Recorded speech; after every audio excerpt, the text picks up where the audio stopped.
Okay, so it's a couple of minutes now and people are still coming in, but I think I'll start this very short welcome just so that we've got that out of the way before the first talk starts at the top of the hour. So thank you everybody for coming along today.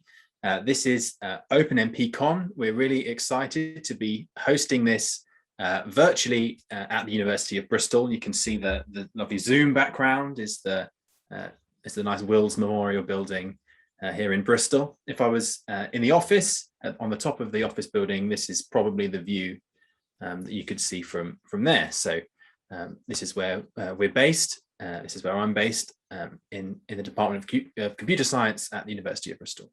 So my name's Dr. Tom Deakin. I'm the General Chair of OpenMPCon this year. And we're really pleased to be able to share a day today of interesting talks all about compilers and tools, and I'll speak to this in a little bit later. Today is OpenMPCon, and this is held in conjunction with the 4th European OpenMP Users Conference. That's a conference that has been set up for UK and European users of OpenMP, and last year we met in December.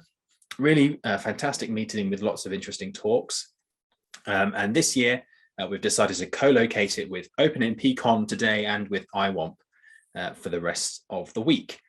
So I'm sure you're all looking forward to joining IWOMP, which starts tomorrow and runs through until Thursday. So I'll leave Simon, who's hosting IWOMP, to talk a little bit more about that tomorrow in his welcome. So how can you get involved during the next few days? Well, we're all on Twitter. I'm on Twitter, and most of the other people that are presenting and things, you'll be able to find them as well. If you'd like to tweet about the events that are going on and the talks, please do. Those are all the relevant Twitter handles. So there's OpenMPCon, that's for the conference.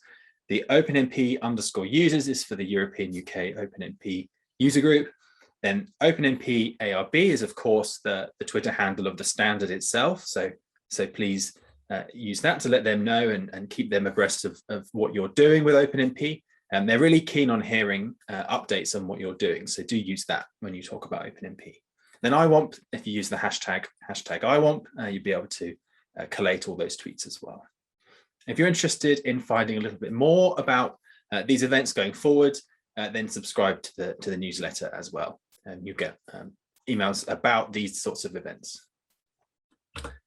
Of course, do join us on the Slack channel as well. If you've made your way here to the Zoom webinar, you've already received the details in that same message from Eventbrite with the details for the Slack channel. We're going to use that Slack channel, and it's going to be up all week. So please use that to interact with the other attendees and the speakers and whoever else, and talk about OpenMP in that Slack channel. It's kind of the water cooler space that you're able to kind of build some community and chat with each other. So the details are there. If you have any trouble with getting onto that, please reach out to us, either myself or Tim, and we'll be able to try and assist you with getting onto that Slack channel. So the sort of rules of Zoom today, please ask a question at any time. If you feel like you'd like to ask the speaker a question, please use the Q&A rather than the chat. The chat gets quite busy with messages, especially as a panelist. We often use that as a kind of a way to talk to each other. So questions often get lost. So please, if you would like to ask a question, please put it in the Q&A, and I'll ask the speaker for you at the end if they've left some time. But you could also save your question, of course, for the final session of OpenMPCon today, where we have an Ask the Compiler session. It's a whole hour where you can go up and ask each of the speakers today some questions and interact with them for a bit more time than would be allowed just in a kind of regular schedule of talks and things. So we've got a whole hour that you can go and speak to all the speakers today. They'll all be there, and you can ask them any questions you have then. Obviously, you'll have seen we're recording this webinar, and we'll share a link and put the recordings out as well. So you'll be able to access them after the fact as well. It'd be great if we could hear your feedback about the whole event, OpenMPCon and IWAMP. You'll get a survey in your inbox in due course when the event's finished. We appreciate the feedback, and we want to make this event work for you as a user community. So please give us the feedback when you have a chance when that arrives. So this is the agenda for today, and OpenMPCon this year is a little bit different to OpenMPCons in the past. We don't have any submissions from users this time. We're just going to present to you in this virtual setting an update from all of the key compiler vendors that are implementing OpenMP. Now, as users, this is really important. Something that I spend a lot of time researching is the idea of performance portability. And OpenMP as a standard enables people and application writers like me to write performance portable programs. Mainly, this is through the expression of parallelism in general, but also the fact that OpenMP is supported on such a wide range of devices and processors. And something that we've been thinking about in my research is the idea of portability is kind of the first part of performance portability. You have to be portable across different platforms and different architectures first, and then you can start ensuring your application as a whole is performance portable. Whether that involves specializing in things is kind of a higher order decision, but this portability is really important. And as an application writer, the portability of OpenMP comes from the different compilers that target each of the different platforms that we are interested in running our OpenMP programs on. So this set of speakers today I've put together for you. It covers a wide range of the implementers of OpenMP. It's a really exciting list, and I'm really pleased that all these speakers were really keen to come and talk to you as a user community about their OpenMP implementations, compilers, and tools, and how they fit into the ecosystem as well. So there's three sessions today. They're not arranged in any particular order other than to try to be friendly to the time zones of the speaker. So the ordering is just so we can get the speakers not having to get up too early. Thanks obviously to those people that are dialing in from America at the moment. It's particularly early for you over there. So the first three sessions, we're going to start from ARM, talking about LLVM Flang, from NEC about the NEC compiler, and AMD about their compiler too. Then after the break, with a 30-minute break, we'll have an update from Oak Ridge and with Siemens that were formerly Mentor about the GCC compiler, and then from someone at Argonne about LLVM. And then Jeff will speak about the NVIDIA compiler after that. Have another 30-minute break, and we'll have an update from HPE and Intel about their compilers. And we'll finish with this Q&A session. And in this session, I'm going to run it like kind of like a poster session. Hopefully we'll be in Gather Town, and you'll be able to wander around and go and walk up to each of these speakers that have been speaking earlier and presenting earlier today, and go and ask them specific questions that you have about their talk or about their OpenMP implementation or the ecosystem and what they're doing and what you're doing. If you're interested, you can just wander up. It's free form. You'll be able to just go up and ask them your questions. I'm hoping it will operate very much like a poster session would in a real conference, where you can wander up and go and start chatting to the presenter in a bit more of an informal and unstructured way. So that's the agenda today. There's a lot of talks. They're all 30 minutes, but we've got some nice breaks in between. So that's the plan for today. I'm really looking forward to hearing all these really cool talks from all the speakers. Of course, we couldn't do this conference without you as a community, so thank you very much for all joining and attending today. And then there's these people that have helped organize the conference, and they're all linked on this slide. So obviously, Tim Lewis has been organizing the technical side of the conference and dealing with all of that side of things, so thanks to Tim. OpenMPCon is linked, of course, with IWAMP, so our thanks from OpenMPCon goes over to IWAMP with Simon. Professor Simon McIntosh-Smith is the general chair of IWAMP this year, and the organizing committee with Bronis and Yanis and the other people involved with that. As I said at the beginning, we're collaborating and co-locating with the OpenMP users community event as well. the UK European OpenMP users, and so my thanks to Mark and James Jim Cowney for allowing that to happen and us present that the program today combined with their group too. Obviously, OpenMP, the ARB, sponsors this event. Without them, we wouldn't have OpenMP, of course, and without them, we wouldn't have this event. So thanks go to OpenMP. And obviously the speakers, they've done a great job putting these talks together. So my thanks go out to you. Thank you for coming to speak today. So with that, that's the end of my little welcome.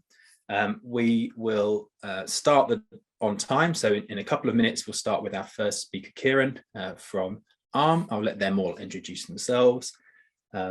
So that's it from me. Really looking forward to today. And I will see you in a couple of minutes, ready for Kieran's talk. Thanks a lot. Okay, so welcome, Kieran. Please, I'm really looking forward to your talk. Please, if you'd like to share your webcam, then you're more than welcome to. And don't forget to unmute. But yeah, please go ahead. I'm really interested to hearing your update on LLVM Flang. Over to you.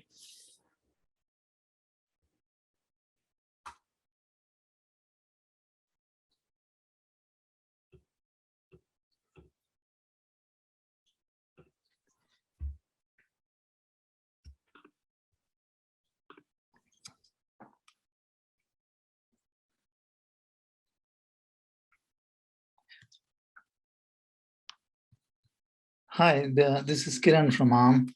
Can you hear me? Yep, sounding great. Thanks.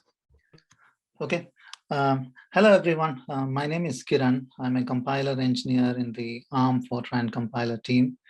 Today, I'm going to provide an update on the OpenMP support in LLVM Flang. This is the agenda for today's presentation. I will briefly introduce the Flang compiler. Then I will provide a high-level overview of the Flang compiler, both with and without OpenMP. Then I briefly go through the various stages in this compiler. That's the parsing, semantic checks, a high-level IR, and the LLVM IR generation. Then I provide a schedule and the status of the OpenMP support. And I end with a slide about how to get involved if you are interested in working on this compiler. As you might know, the Flang Fortran frontend became part of LLVM on April 9, 2020. This project started off as the F18 project at NVIDIA in collaboration with the US Department of Energy labs and its various labs. ARM, AMD, Huawei, Linaro, the various US DOE labs, and a few individuals are contributing. This project, that's the LLVM Flang project, intends to replace the classic Flang project. The classic Flang project is basically derived from PG Fortran and NV Fortran. AMD, ARM, Huawei, all these companies' Fortran frontends are currently based on this classic Flang project. And all of these companies are expected to switch to LLVM Flang when it becomes production ready. The LLVM Flang compiler is built using modern technologies. It's written in C++17. And it uses the recently open sourced MLIR framework for describing high-level IRs.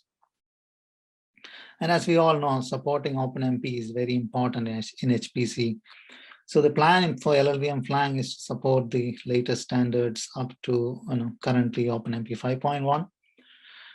And for LLVM Flang to replace the classic Flang compiler, it has to at least support OpenMP 4.5 because that's a support that classic Flang has.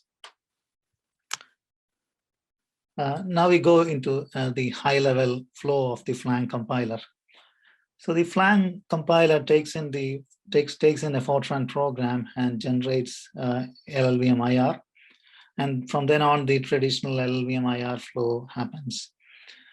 There are various stages in this Fortran frontend. Basically, there is the parsing and semantic checks. Then the pass tree is lowered to a high-level IR called Fortran IR or FIR.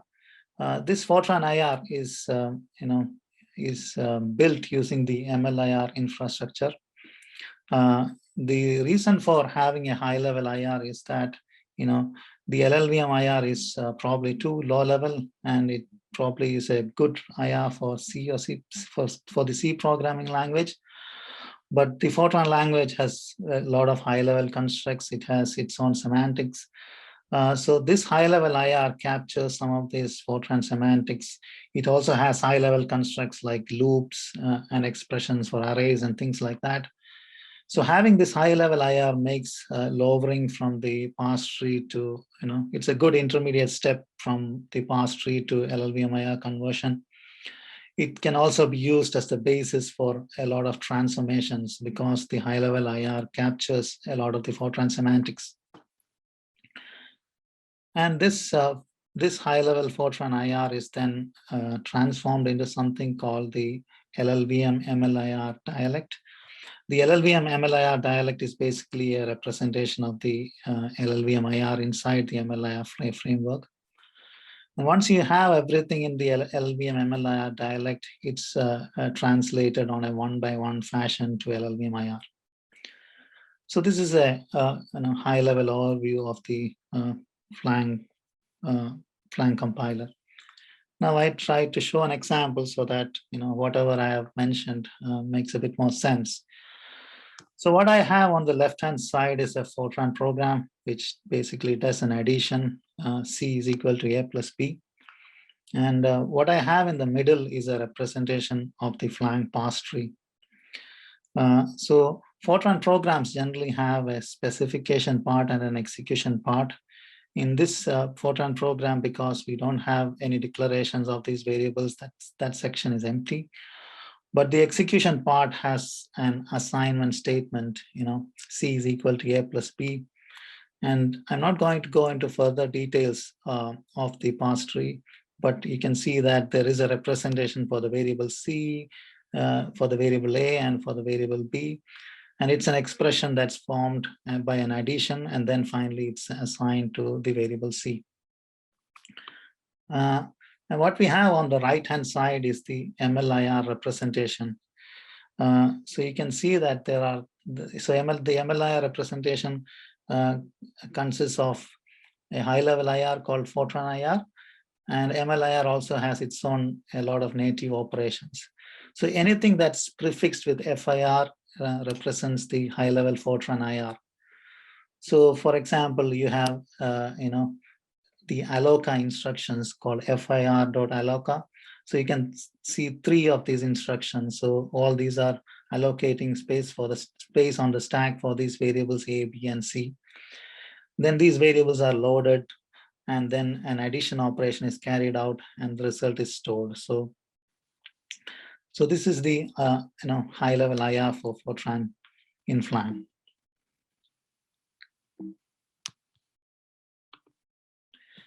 And then this high-level IR is converted to the representation of the LLVM IR in the MLIR framework. So you can see that the FIR prefixes has been replaced by the LLVM prefix, noting that it's the LLVM dialect. So here also you can see that most of the things are similar. There are alloca operations, and then there is a load operation for each of these variables. Then there is an add operation, and finally there's a store operation. And once you have these things in the LLVM dialect, then it's all converted on a one-by-one fashion to the LLVM IR. That's what we see on the right-hand side. So here also you see the familiar LLVM IR instructions, which are allocas. There are load instructions, there is an addition instruction, and then there's a store instruction. So that completes the high-level overview of the Flang compiler without OpenMP. Now, to add OpenMP support to Flang, we have to extend each of these stages to have representation for OpenMP. So first of all, the pass tree is extended with support for these OpenMP constructs. Then coming to the high-level IR, the Fortran IR only represents Fortran constructs. So, and its primary aim is to represent the Fortran its primary aim is to have an IR which has a representation for the Fortran semantics. So for OpenMP, we need a similar representation. And for that, we create a new dialect called the OpenMP dialect in MLIR. And now once we have an OpenMP dialect, then we have to have some way of converting this to the LLVM IR. So we already know that the LLVM framework has support for LLVM IR generation in Clang for the OpenMP constructs and clauses. So rewriting all this code for Flang seems unnecessary. So there is this OpenMP IR builder project, which basically refactors all the LLVM IR code gen from Clang and puts it into a directory in LLVM. And once this code is all in LLVM, this code can be reused in the Flang compiler flow. So this is the OpenMP IR builder project that is refactoring all this LLVM IR code gen from Clang and placing it into LLVM. And then this OpenMP IR builder can be used in the Flang compiler for generating LLVM IR. So I provided some more details here, but that's not at the moment important. I'll come to that in detail in the following slides. There is also a general direction of moving to a single source of OpenMP representation in the LLVM project. That is, all the high-level information about OpenMP is captured in a single place called omp.td. That's a table-gen declarative file. So that file has a lot of common information that can be shared across Clang and Flang. So now we have this slide where I have shown the high-level flow in OpenMP, high-level flow in Flang for OpenMP. So, so we have this Fortran program, and then this parsing and semantic checks happen, and we get a Flang parse tree which is modified with additional support for OpenMP. And then from this we generate, the Fortran IR as well as the OpenMP dialect. And then a lot of this conversion happens, and it's finally converted into the LLVM MLIR dialect and OpenMP. And then this LLVM MLIR and OpenMP is converted to LLVM IR using the OpenMP IR builder. We have to remember that the OpenMP IR builder is basically the code that is refactored from Clang and placed in the LLVM directory. So now I have an example that shows the same high-level flow, which I previously showed for the Flang compiler without OpenMP, but now it has the OpenMP. So what I have on the left-hand side is the same addition operation, but I've enclosed it inside a parallel construct. So there's an OMP parallel with an addition operation inside that.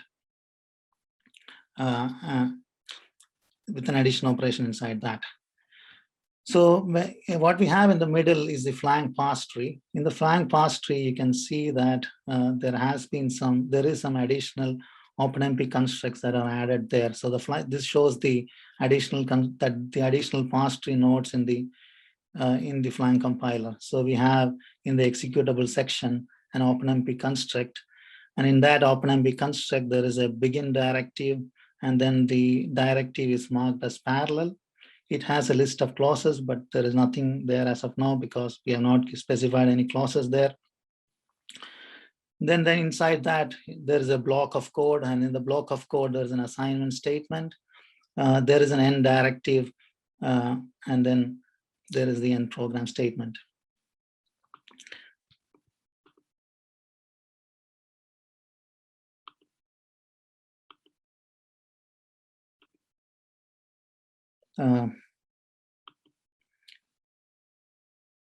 Sorry, due to some reason, there is a Q&A question that came up, but I cannot see it. Is that something that I should go into now? We'll take the question at the end if that's okay. Okay, and do you see that? So on my screen, I have that Q&A window open, and I'm not able to close it, but I hope that is not visible to you. No, we can't see that. Okay, that's great. So what we have on the right-hand side is the high-level IR, that's the OpenMP dialect along with the FIR dialect. So the most important change that you can notice here is that there is this OMP.parallel operation, and it encloses the addition operation that we saw in the previous version. So we have the OMP.parallel, which represents the parallel construct, and inside that there are addition operation for loading the variables, and then there's an add operation which does the addition, and then there's a store operation which stores the addition result. So as I mentioned before, this all the FIR code is finally lowered into the LLVM dialect. So you can see that whatever are the contents of the OpenMP parallel operation is all in LLVM dialect now. But the important point to notice here is that we have retained the OpenMP parallel operation. So the OpenMP dialect still exists.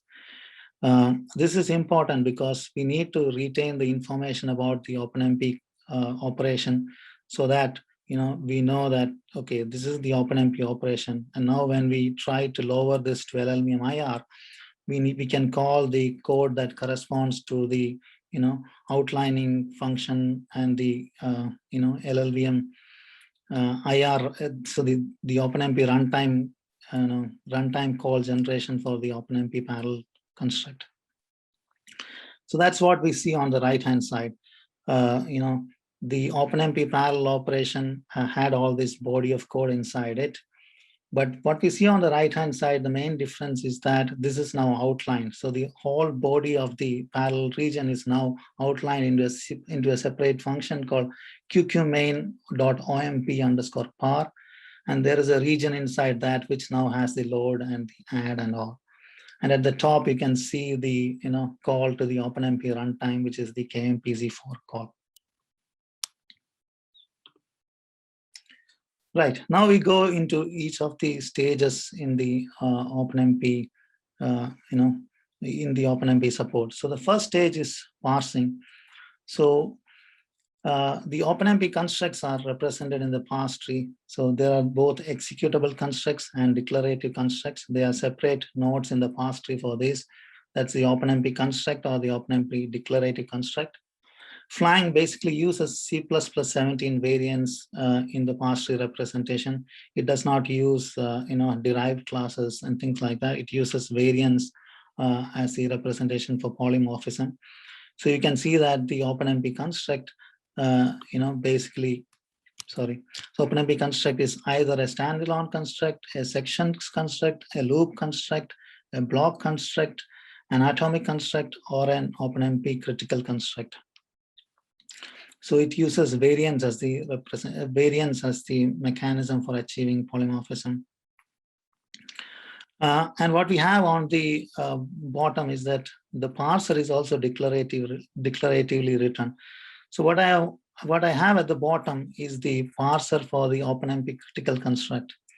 So what we see is that the OpenMP critical construct is basically composed of a parser for the critical directive, followed by a block of code, followed by a parser for the OpenMP and critical directive. And the parser for the OpenMP critical directive is basically consists of parsing the word critical, followed by an optional name, followed by an optional clause. It's an important point to note here is that we are not specifying which clause is allowed here. That kind of constraints are enforced in the semantic checks. So the second stage of the Fortran compile for the OpenMP support is the semantic checks. So this stage basically exists to ensure that the constructs and the clauses and the OpenMP code that is provided in the source program conforms to the standard. And some of these checks are auto-generated. For example, checks like what are the clauses that are permitted. But some others are manually written, like checks specific to the Fortran language.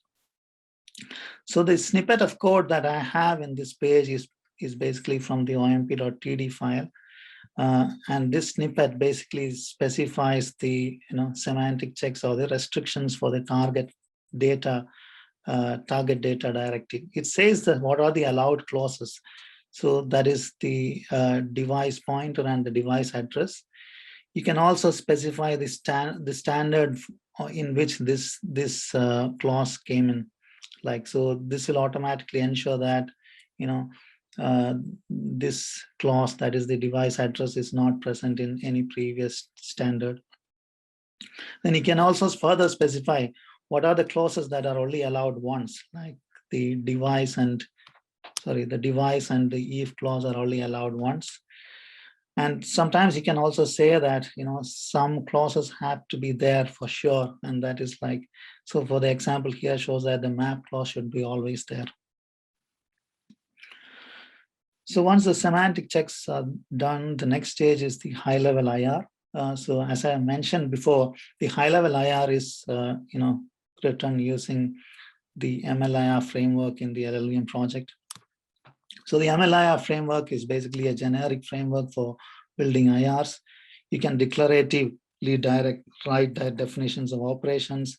And once you declaratively write the definition of operation, it automatically generates parsers, printers, and builder functions. We can sometimes override these with custom functions. So what we have is this OpenMP dialect. It's basically a readable high-level IR, and it models the standard as closely as possible. There are operations corresponding to the various construct. The clauses are represented as arguments or operands. They can also be sometimes an operation.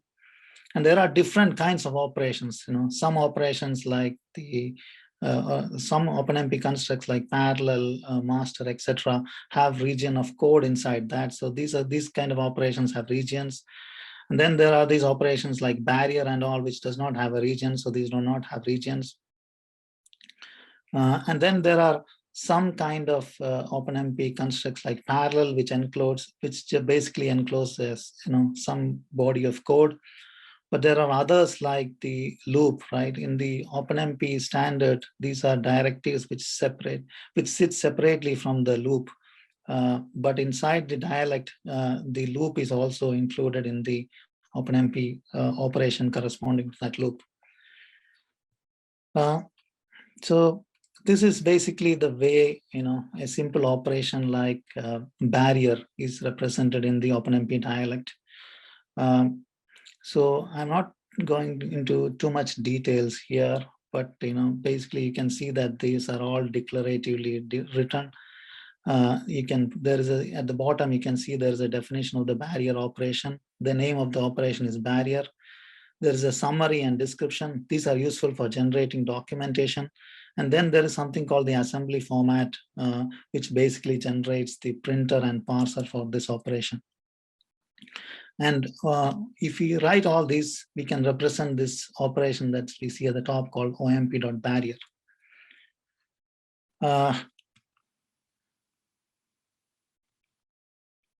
Right.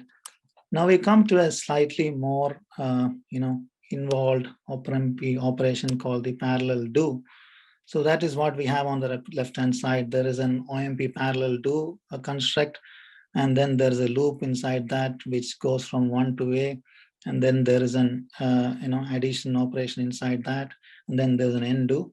And what we have on the right-hand side is the equivalent OpenMP dialect representation. So you have an OpenMP parallel operation, and inside that there's an OpenMP work sharing loop, which has an index variable I, and it starts from the constant 1 and goes to the variable, iterates up to %A. That's another variable, and then there's a step size of C1. The inclusive here basically represents that the end index is also included.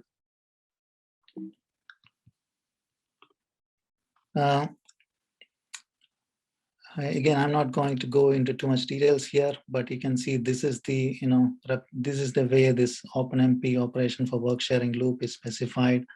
You can see there's a summary, because this operation takes in start and end indices and a step size. All these have to be specified. There is a region, there is a region inside this loop, so that has to be specified. There are custom printers and parser for pretty printing and parsing this operation. I'm going to skip this slide. So now we come to LLVM IR generation. So the Fortran and the OpenMP dialect is basically converted to something called the LLVM dialect and the OpenMP dialect. And then this mix is finally translated into the LLVM IR using the OpenMP IR builder. So the only thing that I'm going to basically show here is that, for example, if you have something, so what I'm showing here in green is basically, if you have an OpenMP barrier operation, then you basically call the OpenMP IR builder with the create barrier function, and that will basically convert the OpenMP barrier operation to the corresponding LLVM IR representation.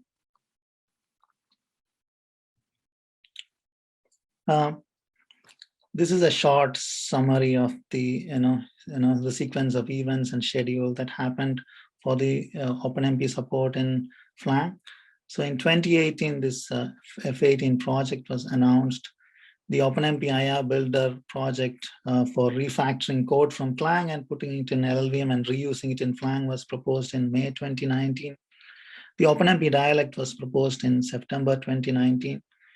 The first few patches landed in Jan 2020. By mid of this year of 2020, the parallel construct came in. By end of the year, the work sharing loop came in. Sometime in July, the reduction support was added. We hope that we can reach OpenMP 1 by end of this year, and hopefully by OpenMP 3 or 4 by the end of next year. This slide summarizes the status of this project. So the way we are proceeding is vertically, pick up a construct, implement parsing, semantic checks, the high-level IR, and the lowering. So we initially picked some commonly used constructs like barrier, parallel, and the work sharing loop. Now we follow a dual prioritization strategy. One is that we go by versions. So the next target is OpenMP version 1, but we also look at important applications and see whether some of the constructs there have to be prioritized. The status for OpenMP 1 is that parallel, do, master, critical, barrier, flush, and ordered are mostly complete.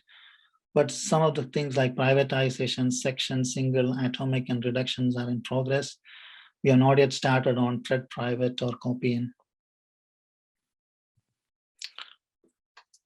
So this is an open source project, so everyone is welcome to contribute. The most prominent contributors as of now are AMD, ARM, Barcelona Supercomputing, NVIDIA, Huawei, and the various US labs. The project management is via Google Docs spreadsheet, so there are separate sheets for each of the stages of the compiler. Currently, the entries are based on OpenMP5. I put in a link to the spreadsheet.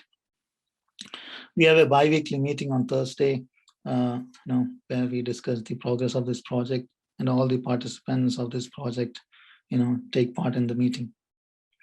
So if you are interested, please come to this meeting, and then you can interact with us. And then if there is some work that you're interested, you can pick it up.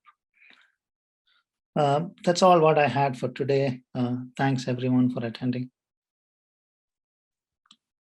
That's brilliant. Thanks a lot, Kieran. That was a really interesting talk.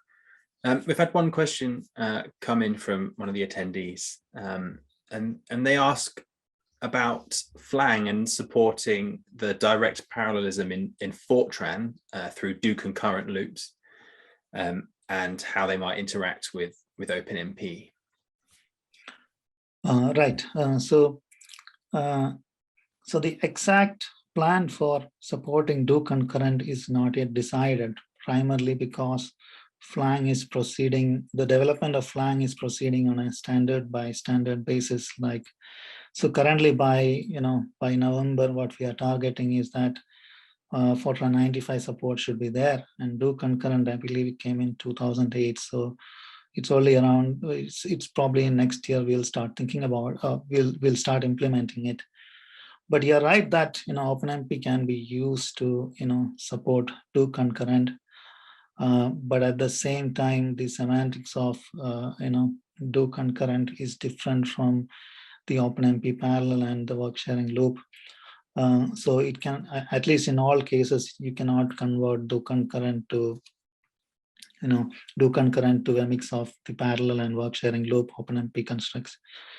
But the plan is that, in those cases where it is safe to do so, and if the OpenMP flag is enabled, we will convert the, the do concurrent loop to a mix of parallel and the work sharing loop. Yeah, brilliant. That's really interesting. And thanks for sharing the update on the timeline as well. I think that's been really valuable information. So thanks again for your talk. I'm sure we'd get a great round of applause if we were here in person. So thanks a lot, Kieran. Any further questions for Kieran? I think we'll take in the Q&A session later, as we're just getting short of time. So save any questions up for Kieran then, please. Our next talk today is from NEC. We're very lucky to have Eric here. So Eric, please unmute and get ready to share your slides. We're just about on time now for your talk. So really looking forward to hearing this. Hello, I hope you can hear me. I'm trying to share the proper desktop. Let's see if this works.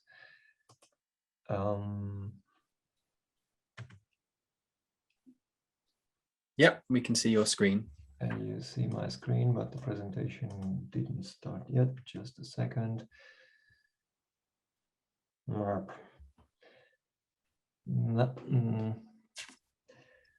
Just a moment. My problem is the presentation opens up now on a different screen. Let me try to share that screen.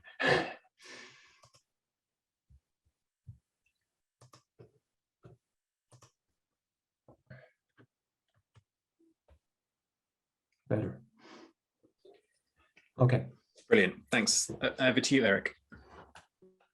Okay. So I think I'll have to explain a few things on what NEC-i6 Aurora Vector Engine is. Maybe not everybody knows about it. This is our, this is the form of the hardware that you see. It's the vector engine comes as a card, a PCI Express card, in several formats. Some are passively air-cooled for servers, others have active cooling for like a tower or workstation, and most of them are probably water-cooled nowadays.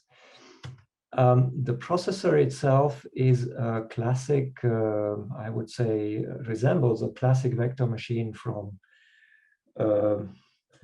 earlier times, which used to be general purpose machines those days.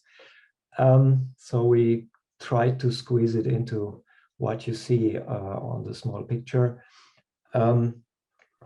Basically, the latest instantiation of this is the E20. It is a chip made with 8 or 10 cores, rather powerful cores, and 6 HBM2 modules with 48 gigabytes of RAM. Memory bandwidth is 1.53 terabytes per second. As I was trying to say, we don't just claim that we have a vectoriza. We, of course, have a vectoriza, but we also implement it as a combination between SIMD and pipelining. So you see on the left side, you see what a SIMD instruction would actually work like. If you issue an instruction, you will have some stages of the pipeline being active, and in order to keep all stages of the pipeline active, you need to schedule instructions properly and just cycle by cycle. As opposed to this, on the right-hand side, the SIMD and pipelining combination shows you that vector registers are combined. They have parallelism. Our vector register has 32 times, so 32 element parallelism, and a depth of 8 cycles. So going through one vector register takes 8 cycles, and an instruction will schedule up to 256 double precision operations or 512 single precision operations. That is also the main reason why this architecture is very power efficient. That we have, well, the parallelism and the way of keeping execution units busy is basically inscripted in the ESA.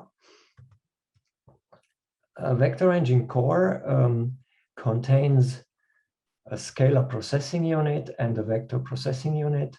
Then scalar processing unit is a kind of a normal RISC processor, well, with its own instruction set and has 64 scalar registers. The vector processing unit has 64 vector registers, which are 256 words wide. And it has 16 vector mask registers. The architecture is built very much for being able to stream data efficiently between the execution units and from the HBM memory, then the last level cache, through this through the memory network, which is a 2D network on chip, to the vector processing units. The units themselves have 4 pipelines. They are 32-way parallel. We have 3 fuse multiply add units and 2 arithmetic logical units. You see here the units. What is maybe a little special is that the vector unit also has register renaming. This is the first vector, real vector that we know that has register renaming and is capable of out-of-order execution, out-of-order scheduling to some extent. In the end, the vector engine card looks like this. It's a PCI Express board. You can see on the lower left side that we accumulated since the release in 2018 3 generations of these chips. The latest one is the 20A and 20B. And the chips were designed for high sustained performance. That means we did not exaggerate the number of compute units there and kept the byte per flop ratio rather high. So the byte per flop ratio is 0.62 for the V20B, and the results show in 6% HPCG performance efficiency. I apologize for these small and large letters. I don't know why this comes, so I'm using LibreOffice and it obviously makes a mistake here. So the story behind this is that we try to reach TCO reduction by lowering the power consumption through the long vectors and by increasing the productivity through simple programming and code maintenance. Story to the system, or how the system is actually put together. Such cards are inserted into Linux servers, and the programs in the so-called VE native mode, the vector engine native mode, are supposed to run entirely on the vector engine, as if the vector engine would be a standalone processor.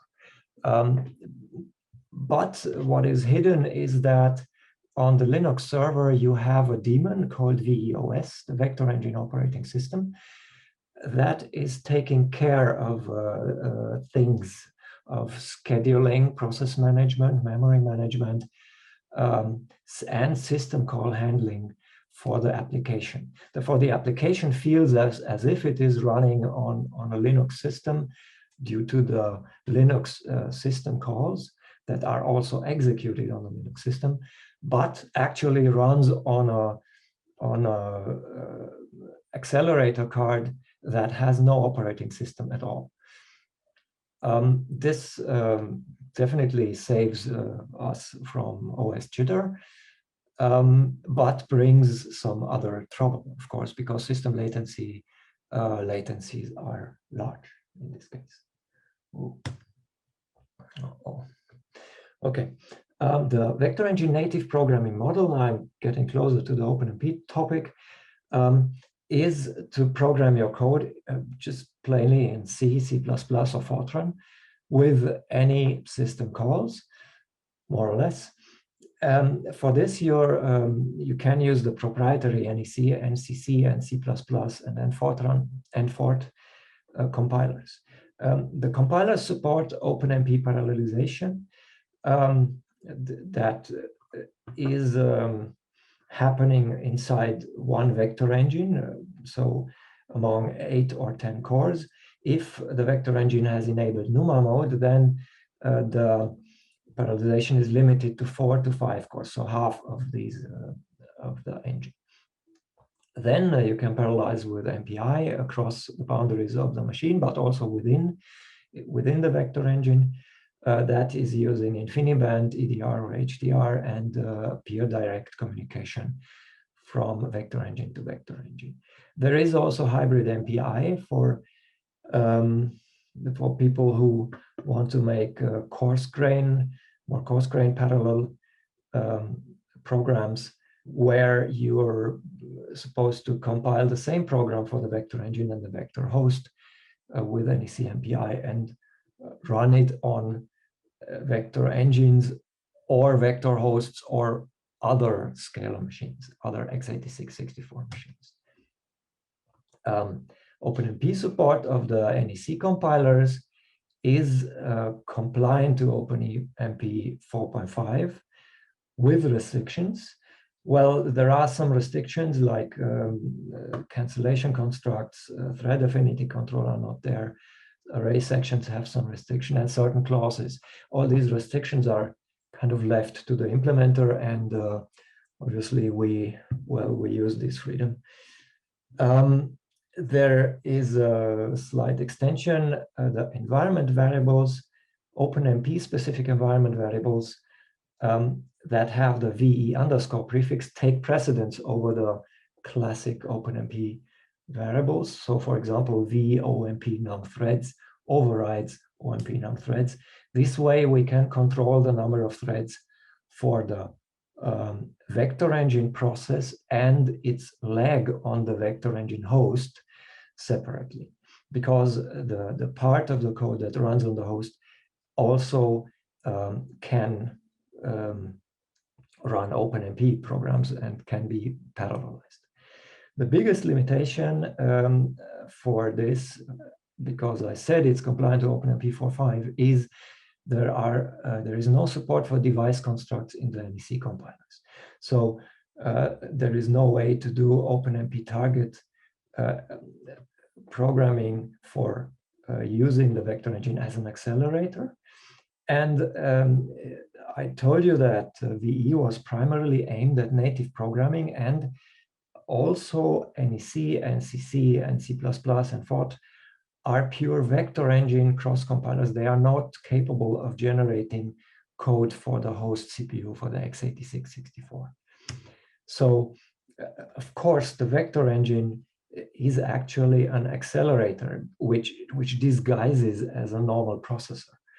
And sometimes you really want to use it as an accelerator. And this is one of the cases. The cases is that, well, if some functions won't vectorize, then you better run them on the vector host. Or maybe some loops have too short vector lengths such that our long vector units are not running efficiently. That's also potentially a case where you want to use the vector host as the accelerator of the vector engine program. And that programming model is implemented. That's on the right-hand side. We call it reverse offloading. Now, in order to do normal accelerator programming, That means to run the main program on the vector host and offload vector engine kernels to the vector engine, like you would do it in OpenCL or CUDA. The vector engine initially had no mechanism available for this. That came then later. It's currently called VEO, from VE offloading. It is currently the core mechanism for accelerator style programming. On top of that, we now have something called VEDA, which resembles the CUDA driver API. Again, I'm sorry for this mess up with the letters. I don't know why this happens.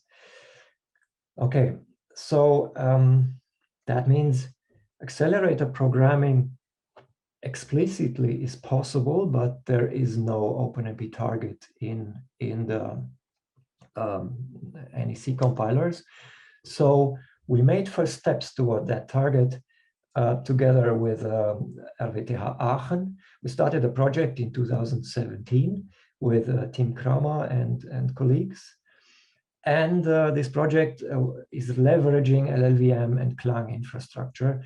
It does actually a source-to-source transformation and has only C language support. So it's extracting the OpenMP target code and calls under the hood then the NEC compiler to compile that code, and uses a plugin for the host to vector engine communication that does VEO under the hood. So the peculiarities of this offloading are hidden from the user in this.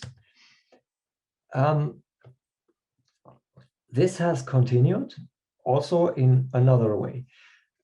We starting with 2018, we started to work on LLVM for vector engine.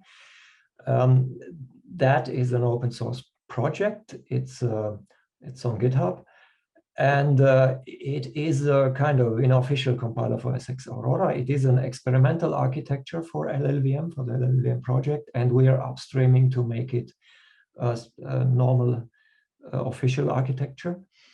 Highlights of this are we have vector intrinsics in LLVM VE. We also have the region vectorizer of Simon Moll, which can do outer loop vectorization, and we can support OpenMP target there. There is another instantiation of LLVM vectorizer, which is a closed source. This is why I won't talk much about this, but this is actually implementing the vectorizer module from the NEC proprietary compilers.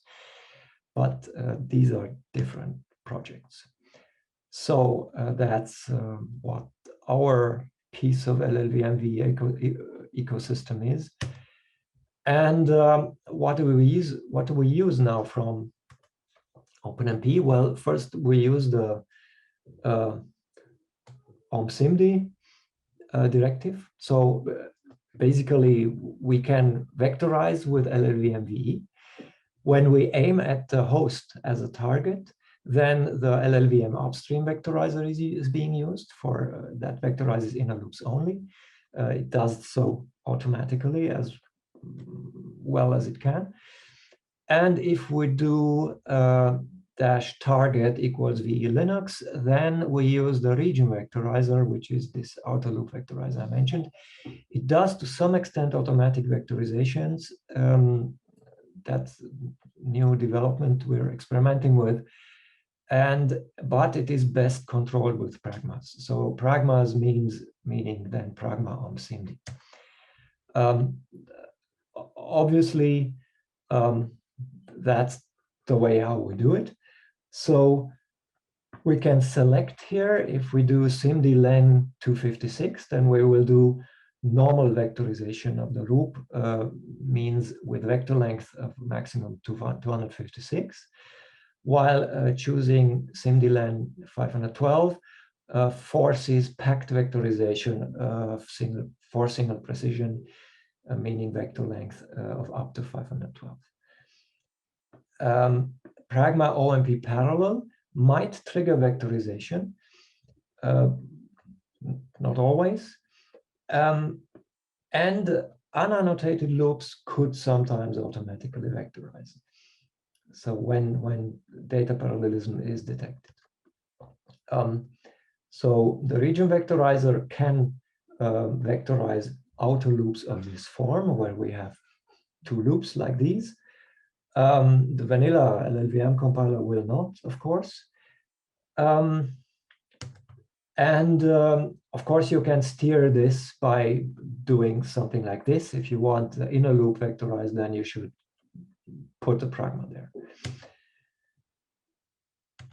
All right. Nice add-on of, or a nice feature of the region vectorizer is the whole function vectorization, which we use for adaptive math function vectorization. We're using the sleeve math functions.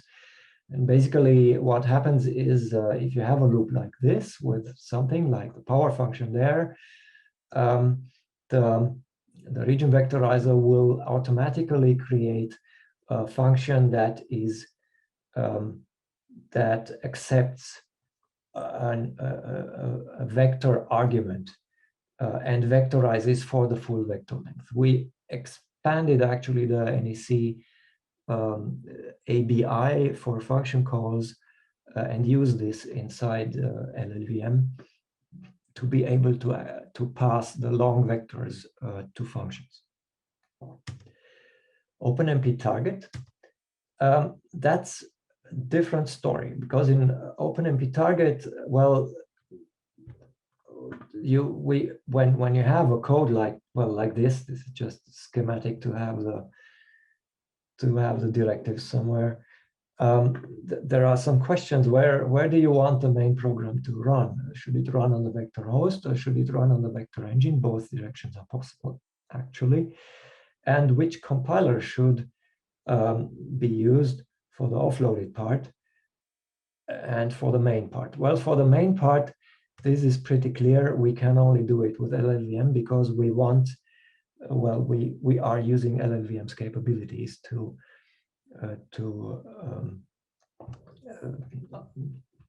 create code for OpenMP target, to outline sources and so on. And these are the options that we have put together in our LLVM VE compiler.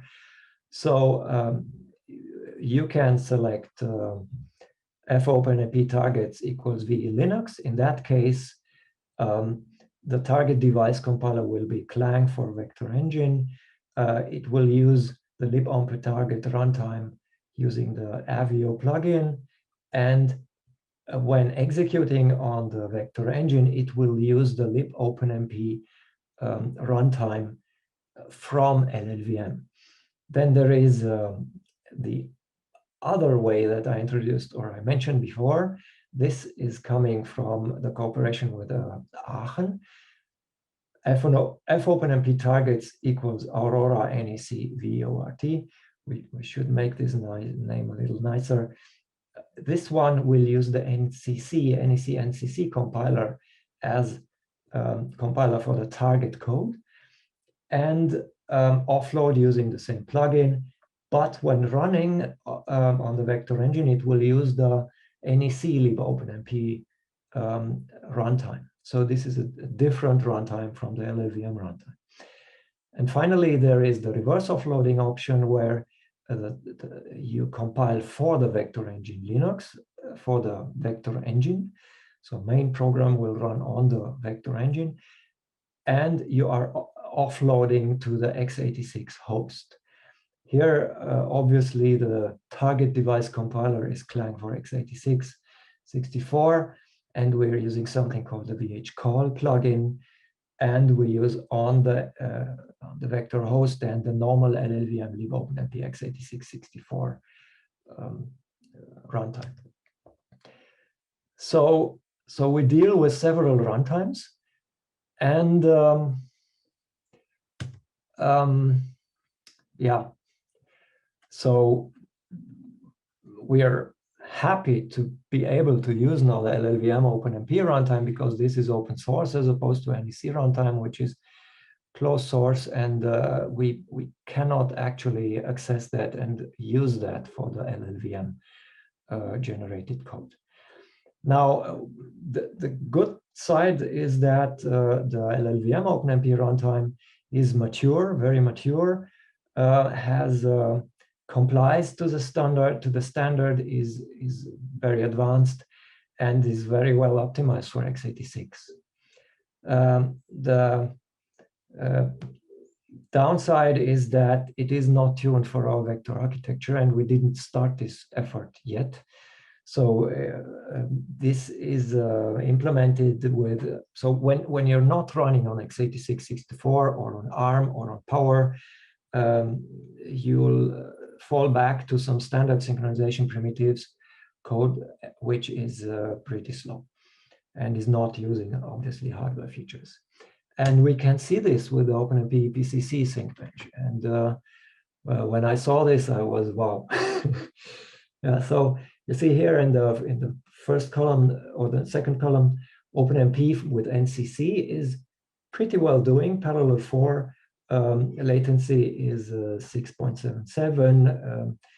Compared to LLVM OpenMP for x86-64, it's a good value. Barrier is a little slower than this. Reduction is also a good value. But the standard implementation of LLVM OpenMP library is really, really poor. Yeah, so we can only use this for very coarse-grained parallelization right now. So we're going to work on that, obviously. OpenMP target, the other library that is responsible for the pragma target, there we use these, well, either the Avio plugin or the VHCall plugin. And we also run this with the Solve OpenMP target verification suite to see where we are with this.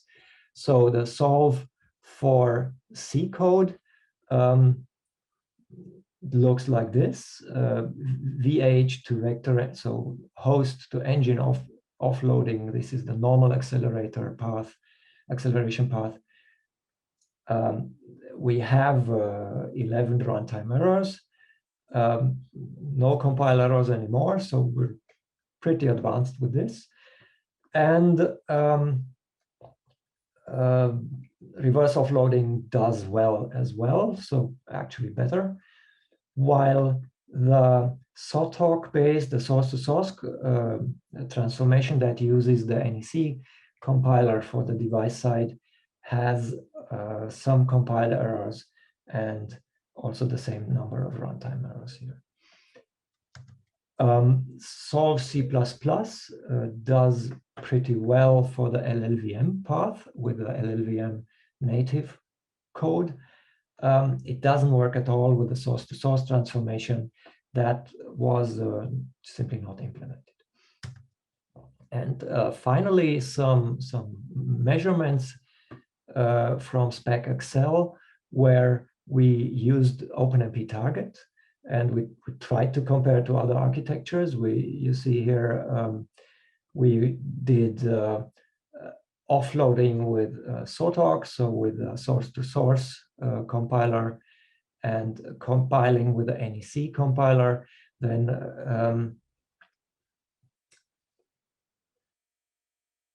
well, I'm missing one thing here. I'm sorry. Then there are values for, yes, for Volta, and there are values for x86 offloading to x86. With this method, you can actually do it, and you can do it also with reverse offloading. So the conclusion here is basically it works. The performance is mostly okay and mostly well competitive for the vector engine. There are some cases where the code just doesn't vectorize, where the code is not really appropriate for us. But I think that we are starting to see OpenMP target working and becoming useful for us, and we're very happy about it. So the conclusion, vector engine is really different from other accelerators. It can behave like a normal CPU, and it actually tries to disguise as that. Programming is normal loop-based programming in standard languages. OpenMP is a very important tool for parallelizing inside one vector engine and is actually a very important tool for performance portability. So for everything that we do or in direction of offloading and accelerator style use, LLVM is just crucial. This is the most important component for us. And finally, we saw that we need to do some tuning, right? So thank you very much. Thanks a lot, Eric. That was brilliant, really interesting talk. Really nice to hear about the vector engine and how your compiler is targeting it with OpenMP. I think that's been really fascinating for everyone. There's a couple of quick questions that we'll take that have come in. So the first one from Tom says, what are your plans surrounding OpenMP reverse offload? So target device parent. Have you looked at that yet? Well, it is actually working, right? So we have. I'm not sure if I understand the question. So reverse offload target. Oh, that's a new construct. I'm sorry, I wasn't even aware. Thank you for pointing me to this. So that's a new construct in OpenMP. Is it right? Yes, it's new, I believe. Yeah. From 5.0 or okay. Yeah. Okay. Well, that's obviously the thing which we should use for our reverse offloading implementation. We should actually move to that. Yeah, that makes sense. Yeah, that's brilliant. And then the final question from Catherine says, what prompted your choice of version for GCC in your benchmarks? Perhaps your GCC yeah. Those were the colleagues from Aachen, and when we did this, I mean, that was published in a paper, the table I took. So they chose just two offloading compilers for the NVIDIA that were usable and accessible to them, and so they took one from LLVM and one GCC compiler that was working in their environment. It was just so. There is no claim that GCC performs well or badly or something. It was just that one was working for them, and I just took the results. I'm sorry. That's okay. Brilliant. Thank you very much, Eric. I think in the interest of time, we'll take any further questions a little bit later on in the Q&A session. Thank you very much for your talk. It was really interesting, and hopefully everybody enjoyed that. So thank you very much. On to our next talk now. It's from Justin Chang from AMD. Really pleased to have AMD coming to speak to you all today. Justin, can you start sharing your screen and getting ready and unmute and all those sort of Zoom things that we have to do now? That'd be great. Yep. Can you hear me? I can hear you. And can you see my screen? And I can see your screen. That looks fantastic. Okay, excellent. Oops.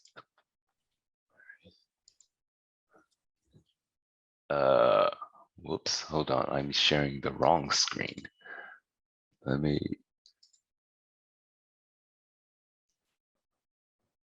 Oh, I apologize. Let me share the correct screen. All right. How about this? Can you see this? Do you see anything?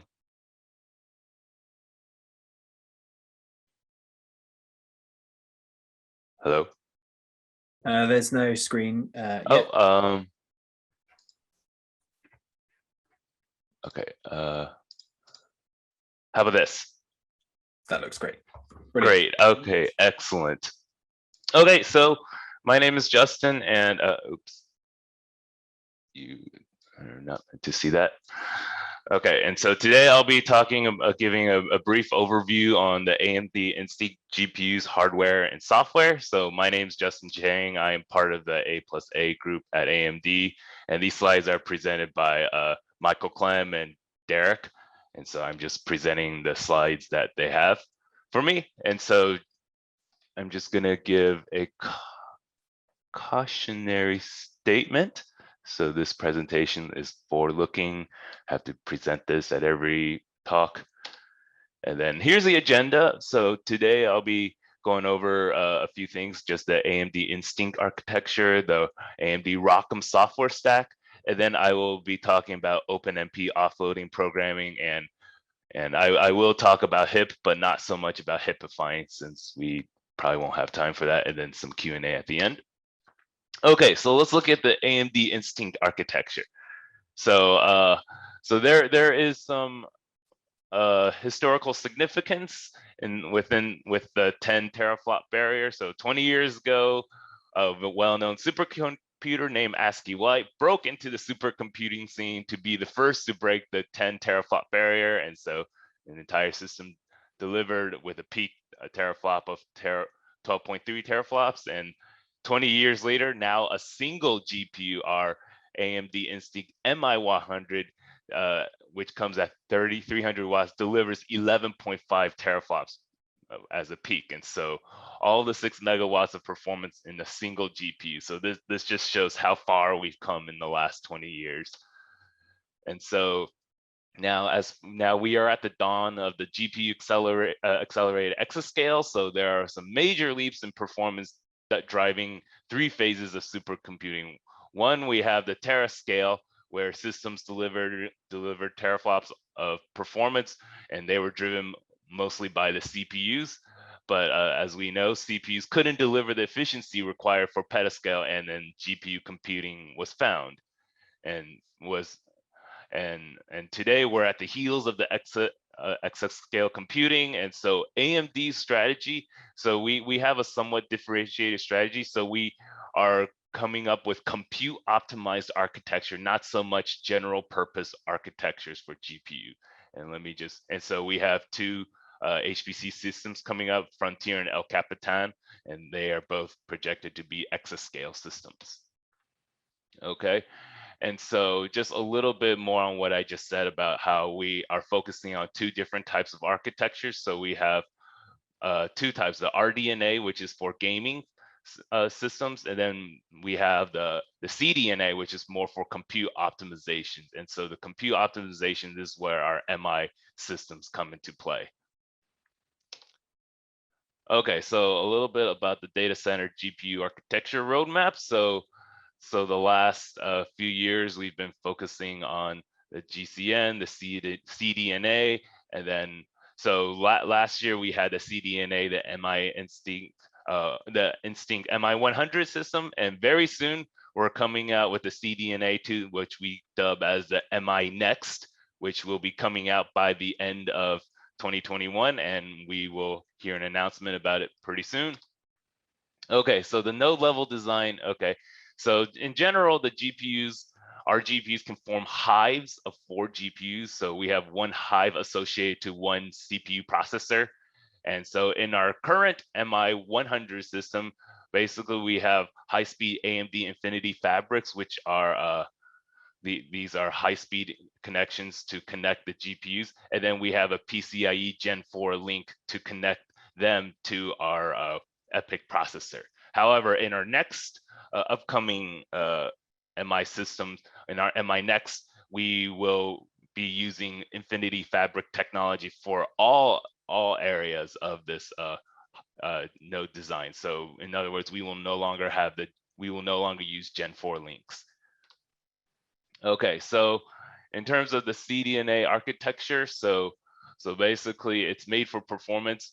It is composed of several main blocks using an on-die fabric. So we have 120 compute units, 4 engines with SIMD pipelines that can execute 16 wide instructions, and then we have support for int8, FP16, 32, 64, and bfloat 6. So just kind of blazing through these slides pretty quickly here. Okay, so now let's talk a little bit about the ROCm software stack. Okay, so as many of you know, we have the AMD ROCm, which is basically for our Radeon Open Compute open source software. And so it's been evolving quite a bit over the years. And so this year in particular, we hope to release a ROCm 5, which should have support for various applications for HPC and machine learning. And then we have a lot of cluster deployment tools, as well as some portability frameworks, math libraries, scale-up comms libraries, and programming models. So we support HIP is our heterogeneous interface that can do most of our GPU program, but we also have support for OpenMP. And the thing is, so OpenMP will support in the next MI system, it will support shared memory directives now that we will have a more GPU memory tight integrated system with the GPU with the CPU model. And so APUs officially not supported, but they should work. And so we will actually all find out in the upcoming MI system. Okay, and so if you want to learn about how to use any of the ROCm library supported frameworks, we have a website you can go to, which has some hands-on training material at our ROCm Learning Center. And so there's a link here. I'll leave it here on these slides. Okay, and let me very briefly go over some of our math libraries. So we have ROC-BLAS, we have ROC-FFT, ROC-RAN, Thrust, Prim, and so we support all these libraries. These libraries are all being developed constantly and being updated, and we hope that they will give you guys the performance you need to perform particular for your particular applications. And so again, these are all on our GitHub website, and so you can go find them and for a more complete list of all those capabilities we support. But since this is a OpenMP conference, so let me kind of talk a little bit about our OpenMP. Well, but before we do that, let me talk about this BLAS3 operation. So typically, you would use a standard math library to call this SGEM operation. And so you can see on the left side hosts, like I've omitted some of the necessary preliminary declarations, and I have the function call shown here. And then, but if we were to use ROC-BLAS, then this is how you would do it. So you would have to create a handle, and then our API should be very similar to the standard math library. And then we would just call the destroy handle at the end. So sorry, I'm not getting to OpenMP quite yet. I'm just kind of going over our HIP ROCm math libraries. And so the library interface is almost identical and easy to port from host usage to GPU usage. Now let's get into the OpenMP support that we have for GPUs. Okay, so let's start with a very simple Saxby BLAS1. So normally you don't do this on, we don't recommend handwriting these BLAS1 operations. Instead, we recommend you use ROC-BLAS. Now, but just for simplicity's sake, here's an example of what we can support. So we have in the green parts just the code that's on the CPU, and then the blue code, this is the CPU side OpenMP, which we want to execute on a target device. And so let me just make a couple notes here. So we've been putting a lot of effort into libraries for target OpenMP to work. And so these are all host callable libraries. And so there is support for heterogeneous library. There will soon be support for heterogeneous libraries that will allow code to be called from the target region. And then the other thing that I want to mention is that both CPU and GPU optimizations will be merged into the upcoming ROCm compiler, and they'll be coming with our MI next system with the ROCm 5 timeframe. And so what I'm showing here is a CPU optimization aspect, which works with our EPYC processors. But now let me kind of go into our GPU aspect, how we do target offloading. So as I mentioned, don't do this at home. Use a math library for this. Okay, so for heterogeneous programming, and in other words, offloading, as of version 4.0, the OpenMP API, our APIs supports offloading computation to GPUs. And so this is all what happens in non-unified memory. And so in shared memory, which we will have very soon, it is done through page migration. And so So basically how this works that you would declare the target, you would declare the map clauses where you would allocate the A on the device, and then you would map to from the host memory to device, call the compute, and then map from. And so this is nothing too new, but basically as we as AMD highly suggest that although the map clauses can be optional if you just want the default behavior of to from mappings, but we strongly recommend that you still use the map clauses even when we move on to unified shared memory. Now here's a Saxby call on a GPU. So at the bottom here, the main thing I want to show is at the bottom here. So we are using our OpenMP is based off of the LLVM compiler, and so to compile this on our GPUs, you have to use these specific flags here. And the GFX 908, this corresponds to compiling this code onto our MI100 architectures. If you were to compile onto like the MI50, MI60, you would use GFX 906. And so if you can see here, our target offloading region supports teams distributed parallel mapping. And so there's no need for bio per plate code to allocate memory, transfer data, or synchronize GPU execution. So it's tightly integrated with multi-threaded execution and host directive-based language. We also support Fortran, and it's a very descriptive prescriptive model. Okay, now let's go into the HIP programming and HIPifying code. I won't go into this too deep, but what is HIP? So HIP is our heterogeneous compute interface for portability, or HIP. It's a C++ runtime API kernel language that allows developers to create portable applications that can run on AMD's accelerators as well as CUDA devices. So HIP is open source, provides an API for applications to leverage GPU acceleration for the hardware of your choice. It's very, very similar to the CUDA API, and developers who are already familiar with CUDA programming should easily be able to extend their knowledge to our HIP API. And so most CUDA API calls can be converted in place, and we support a strong set of CUDA runtime operability.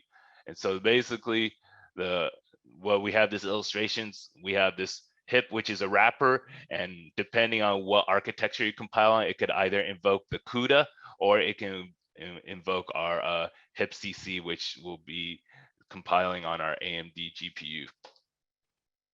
Okay, and so here's a little quick tale of host and device.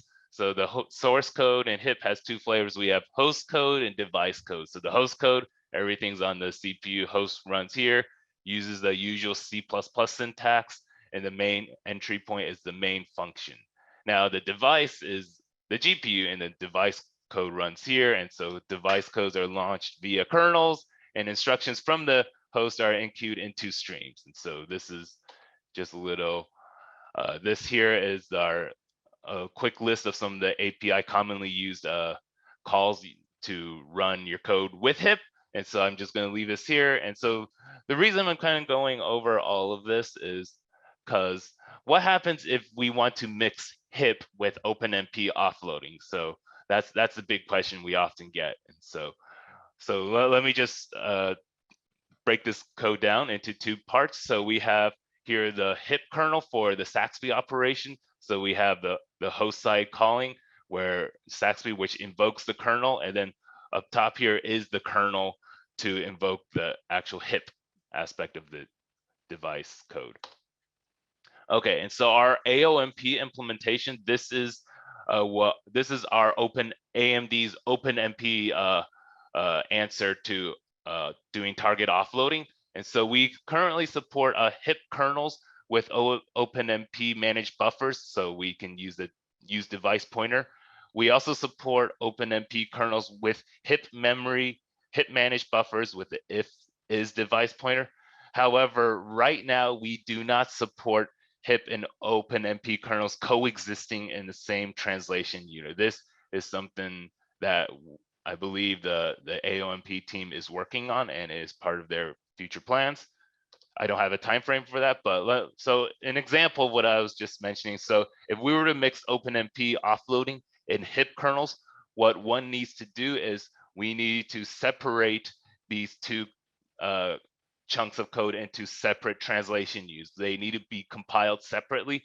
So the top line here, these are all HIP functions and invocation calls. And so this needs to be compiled with HIPCC, and then it needs to be compiled into an object file. Likewise, the bottom part is our OpenMP offloading, and this needs to be compiled with the Clang and F OpenMP. And then finally, the two object files will be linked together into a single execution binary. Okay, so just to summarize, AMD Instinct GPUs, we have high performance GPU architecture designed for HPC and AI/ML. We have over 10 teraflops of FP64 performance.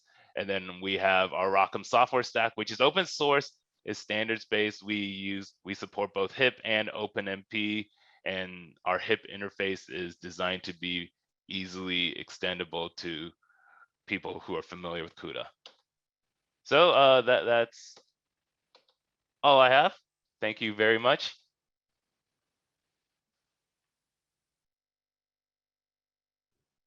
That's great. Thank you very much, Justin. Really appreciate the update from AMD about the architecture, about OpenMP and the other technologies that you are using. There's a few questions come in and we've got plenty of time. So I'll ask them live and then summarize them, what you say in the answers. So the first one is from Mark, and it says, the compiler that you referred to for OpenMP is Clang based. Is that AOCC or one that is shipped with ROCm? Okay, so AOCC, that is for our CPU implementation. The ROCm is we use, I believe, something else that's for GPU based, but I think in ROCm 5, both AOCC and our GPU compiler will be shipped together. Right now, they are shipped separately in ROCm 4.5. Okay, that's great. And the next question is from Ron, says, can you talk about Clang in relation to AOCC? Maybe what are the plans for upstreaming things into mainline LLVM Clang? And what about Fortran support? How do you support Fortran? Okay, so the first question about the Clang support, I unfortunately am not part of the Clang team, so I can't really answer that because I don't know what their plans are in terms of upstreaming. Now, as for the Fortran support, I believe it is there because in fact, some of the applications I'm working on, I use Flang, which is the Fortran support. And I believe both are equally supported at this time, but if I believe the AOMP guys may be on the call. If not, then is anyone from AOMP on the call right now? No, I guess not. Okay, yeah. So sorry, that's just the extent of my knowledge in terms of the Fortran support. That's great. Yeah, I think Ron has just said from AMD, Ron Lieberman in the chat, that Flang and Clang are both supported in ROCm. Yeah. Yeah, great, thanks. Next question is about what versions of OpenMP, the OpenMP standard that you support. Is it just 4.0 or? So we support 4.5. I believe 5.0 will be coming out soon. Mm-hmm. That's great.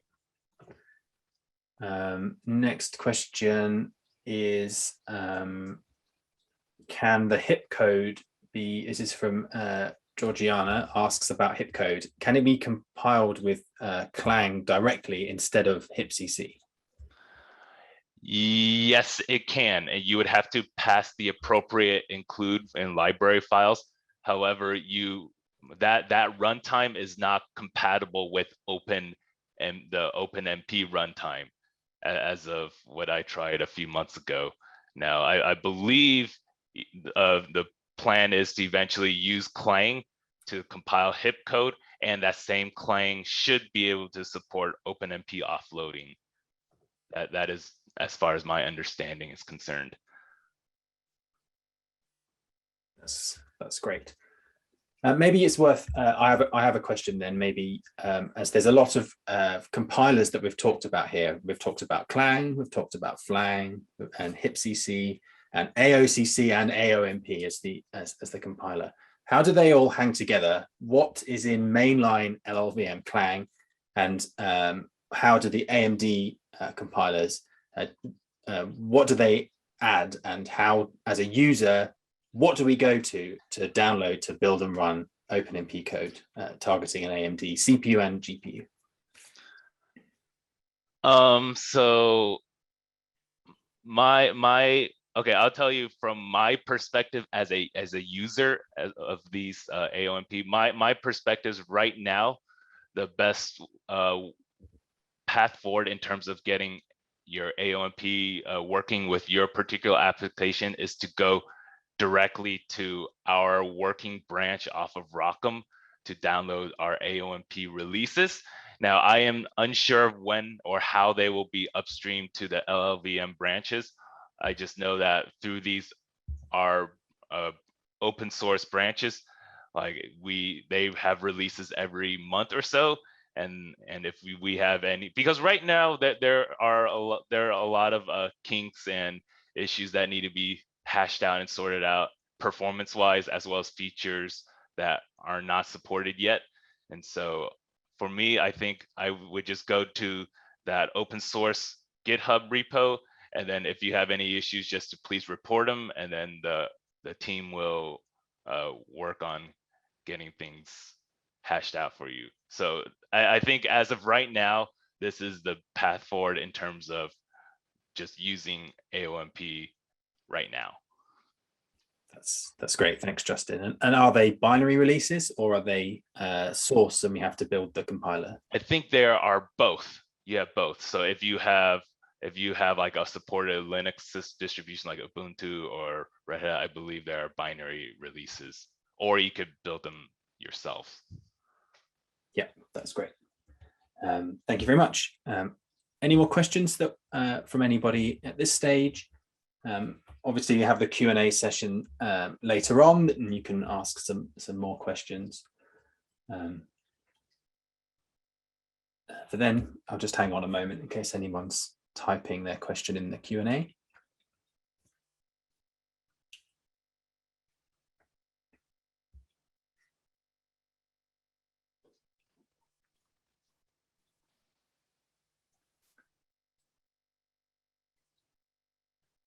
Yeah, so I've had a question again about HIP from Mei Feng about your HIP examples using the triple angle bracket kernel launch syntax.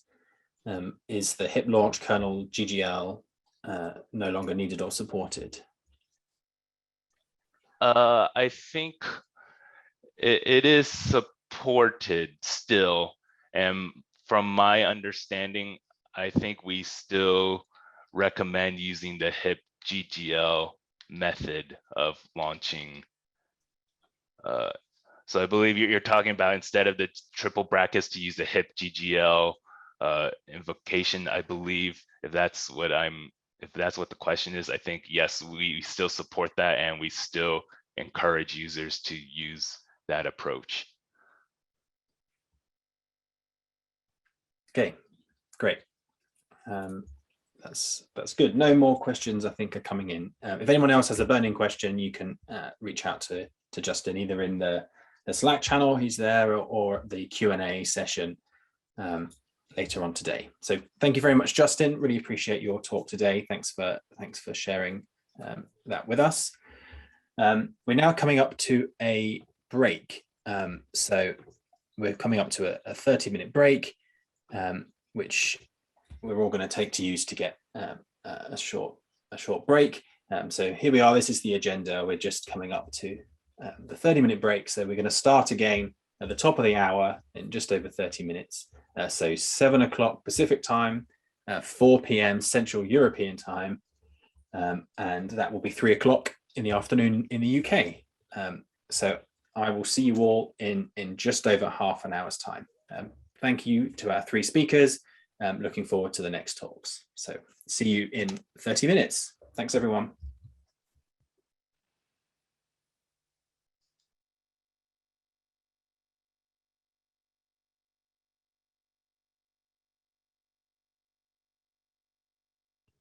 Okay, welcome back, everybody. We're just drawing to the end of the coffee break, just a minute or 2 to go. So we'll start on time at the top of the hour. Hope you've all managed to get away and have a little bit of a break.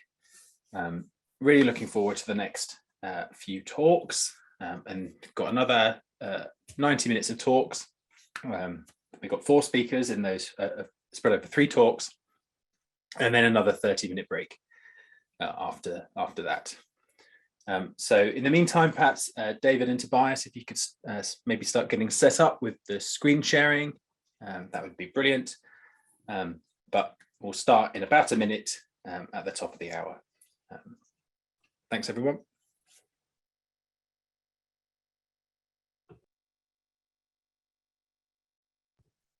That looks great, David. I can see the slides brilliantly. Thank you.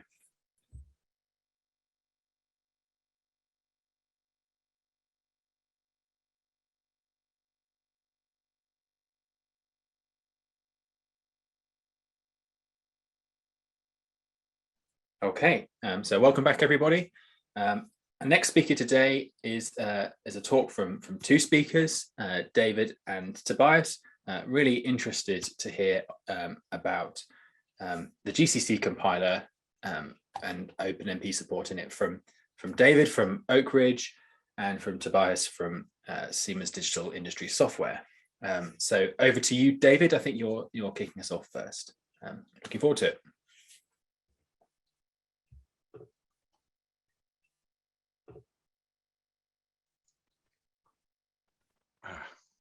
Can you hear me?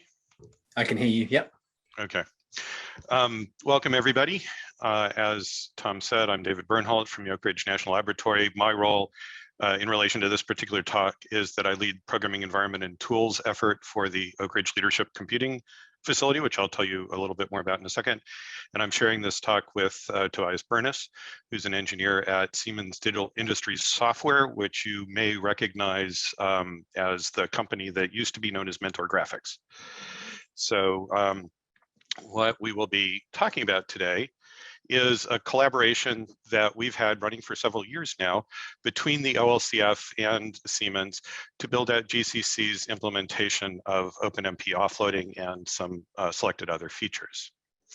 So let me begin with a little bit of background about Oak Ridge and actually to take a step back to begin with to the DOE Office of Science, Advanced Scientific Computing Research user facilities. So this is a part of DOE that sponsors the open science activities of DOE and has a number of large scale user facilities. 2 relate to leadership computing, which I'll define a little more in a second.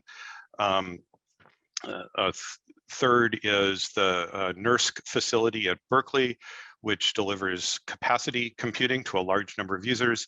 And then we have the ESNet, which, as it says here, links everything together.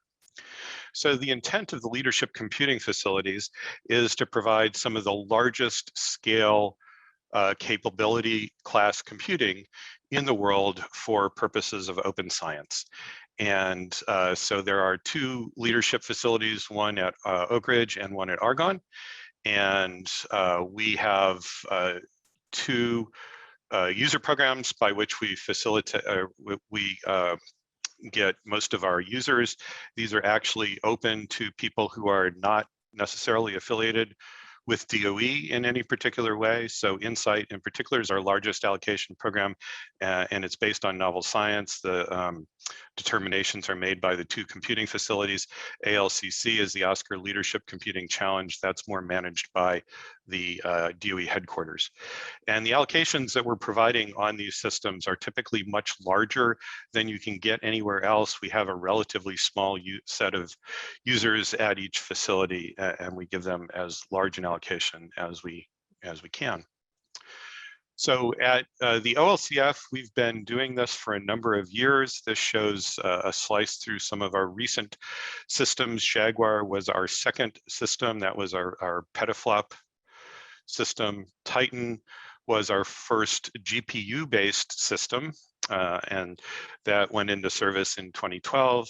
We're now operating Summit, which is a 200 petaflop IBM accelerated system with NVIDIA GPUs, and our Frontier system, which you may have heard about, is expected to be the first US exascale system, and that's currently being manufactured and starting to ship to ORNL. So we're getting that on the floor as we speak. And so, you know, we have many users who have done a lot of work to get their codes ready for GPU-based computing, you know, starting in many cases with or even before Titan hit the floor. So we have a long track record with this within our user base. They're fairly sophisticated users. And so with the help of a couple of colleagues, Ruben Boudiarja and Bill Renaud, who provided these graphs for me, I wanted to just give you an idea of what people are currently doing on Summit. The top two graphs show the languages and the programming models that we're using. Note that these are weighted by the runtime on the of the applications, and then on the bottom in the center is compiler invocations, and this is just a simple count because it's hard to track through to runtimes. And so you can see both C++ and Fortran are very significant in our workload. Fortran is not dead yet, whether you want to hear that or not. On the accelerator programming model side, you see that CUDA has the lion's share, and I think that's in significant part for historical reasons. A lot of our users started with accelerators before some of the more open directive-based tools were mature. And they've so far largely stuck with that. We do have a significant component of OpenACC users.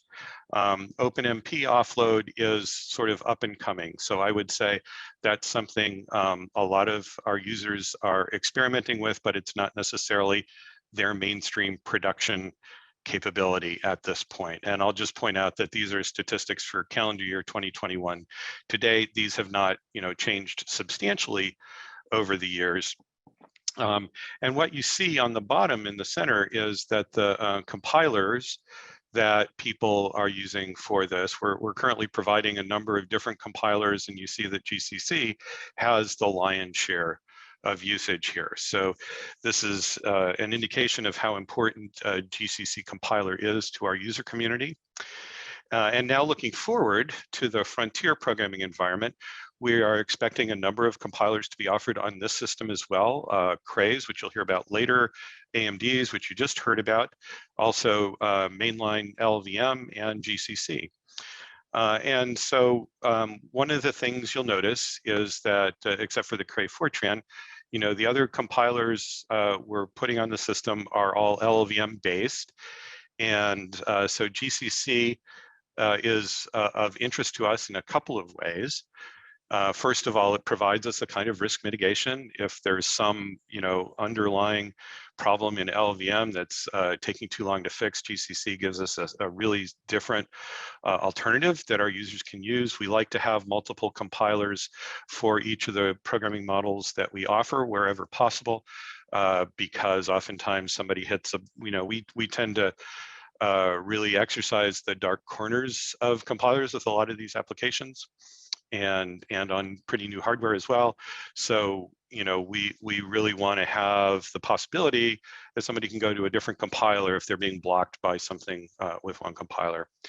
So between the LLVM-based compilers and GCC, we're going to be providing the standard languages. We'll also have OpenACC. The only implementation of that we'll have is through GCC. All these are going to support OpenMP, HIP, Cocos, and Raja and others as well. And you can see we also like to strive for as much continuity as possible. So the things I've listed in green are actually also available already to users on Summit.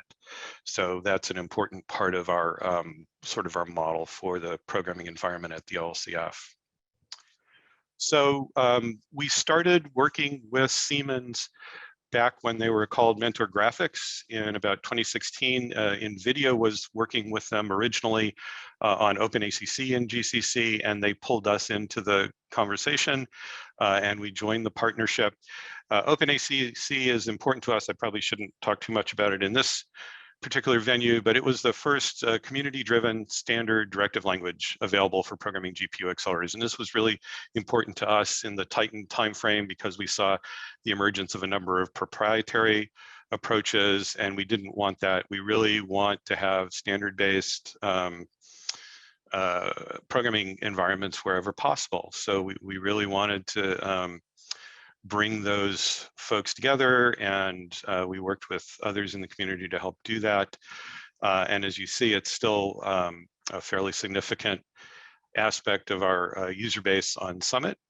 And of course, we want to have multiple production quality implementations available. So on Titan and Summit, we've had the PGI, what's now the NVIDIA compiler, and will be on Frontier. PGI is obviously not an option, so we wanted to continue to work with GCC and ensure that was going to provide the features that our users need. So as the OpenMP offload specification matured, we also wanted multiple implementations of that. And so looking at support for the AMD GPUs for Frontier, and also NVIDIA support for Summit. So what we're doing together with Siemens is we have a number of tasks that are outlined to deliver functionality based on the standards. And then Siemens has something they call directed services, which is basically a prepaid block of effort. And that's used to address bug fixes and performance issues and things like that on a case-by-case basis. So what we're working on with Siemens right now, we have some work on OpenACC. We'll get that up to 2.7. There are a few Fortran 2018 language interoperability features that our users really wanted, so we wanted to get those in quickly. We're working right now on a lot of OpenMP 5.0 features, and we have on base the 5.1 features, and we're targeting support for the NVIDIA V100 and AMD MI100 accelerators representing our current and future machines. Frontier will have a different AMD accelerator, but MI100 is what we have available right now to model that. Just a note on a couple of things that we're not doing right now in our work with Siemens. We have deferred OMPT implementation in favor of getting the core features in place. And we've also deferred OMPD. This is a little less interesting to us personally because our primary debugger, which is ARMDDT, doesn't make use of OMPD, so it's less important to us. Also, in the latest OpenMP, they've updated the base language versions that are supported, and we're not trying to expand the base language capabilities in GCC. That's just too big a lift at present. So now I'll hand it over to Tobias to talk about some of the details of the GCC environment and how it's implemented. Hello also from me. I hope you can hear me. I assume you do. Yep. Or maybe a quick background to the Source Tools Service Group at Siemens. We work since many, many years on the GCC, but also glibc, bin utils, and also LLVM. Mostly, or at least initially, mostly on embedded systems. Well, now a large chunk is offloading, OpenACC, OpenMP. So, and well, we also have kind of core developers in the Fortran and C front end, and also in the glibc and other parts. Well, GCC itself is a compiler for C, C++, Fortran, Ada, D, Go. Similarly, soon Modular is going to be added.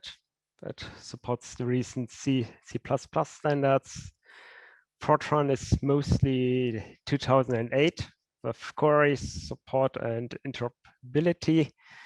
As mentioned on the previous slide, there are still some bits which are not in the interoperability support as added in Fortran 2018. Those are being added and should be available in next release. And in terms of the compiler itself, there's some initial Fortran 2018 support, but there are lots of gaps. GC supports many architectures, and for our case, offloading is also interesting. More to it on next pages. There's an annual major release around late spring, April, May. So most development happens before, so that there are some kind of feature freeze before the release, and then after it's, the development speeds up. There are on the release branches regular dot releases, but the Linux distribution themselves, they use the branches directly, so they don't wait for a specific release.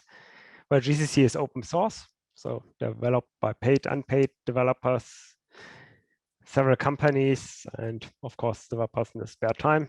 Depends a bit also on the bit of or part of the software, whether it has more unpaid developers doing it in spare time or single company or many companies. Of course, bug reports and test cases are welcome. But well, in terms of community support, there is the usual time and resource issues. And of course, contributions are welcome. There's IVA has done a long time. One needs to have a copyright assignment with the Free Software Foundation or relatively new. It's enough to certify that one has the right to commit or to sign off by the patch. More you can find if you go under contribute, but you can contribute without signing a copyright assignment, which should make contributing much easier. Next slide, please. Well, in terms of OpenMP and offloading, every release, of course, provides more. OpenMP 4.5 is since GCC 9 or a bit earlier even supported in C++, and most bits are supported also in Fortran. It was a bit lagging behind, and some initial OpenMP 5.0 support. OpenAC 2.5 and offloading to NVPTX or NVIDIA systems in version 10. So release beginning of last year, OpenMP 5 was extended quite a bit. And also there's now possibility to offload to AMD Radeon GPUs, these GCNs.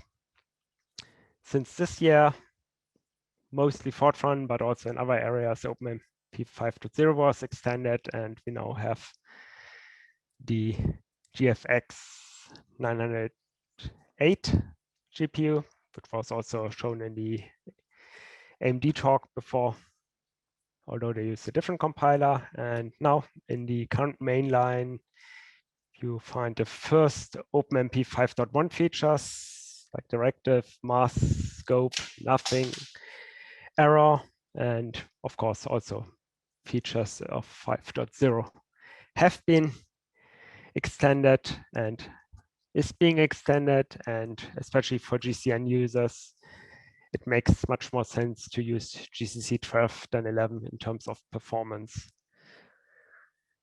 The current status can be found in the release notes. The upper right is a screenshot from the main GCC homepage, but we also have now an OpenMP implementation status in the documentation, so you can check which feature is available or not. For GCC 12, can surely expect some improvements to atomic supports of 5.1 because they are currently being merged. Probably also OpenMP 5's meta directives get being added. And well, while there is a schedule what's planned to be implemented, there's of course the usual problem of how long it takes at the end to implement it, get it reviewed, and to have it available before the branch is done for the release. So there's no definitely timeline, but we of course hope to get much more of OpenMP 5 implemented for GCC 12. Next slide. Well, if you want to get it GCC, well, you can of course ask IT or take your Linux distribution. The obvious choice is GCC 11 release branch, but I just want to point out there's also a so-called OG11 or Devil OMP GCC 11 branch. That's our kind of internal but public branch, which contains well, all of GCC 11 plus a few, or actually most of the OpenMP, OpenAC, and offloading commits of GCC 12, plus a few commits which have not been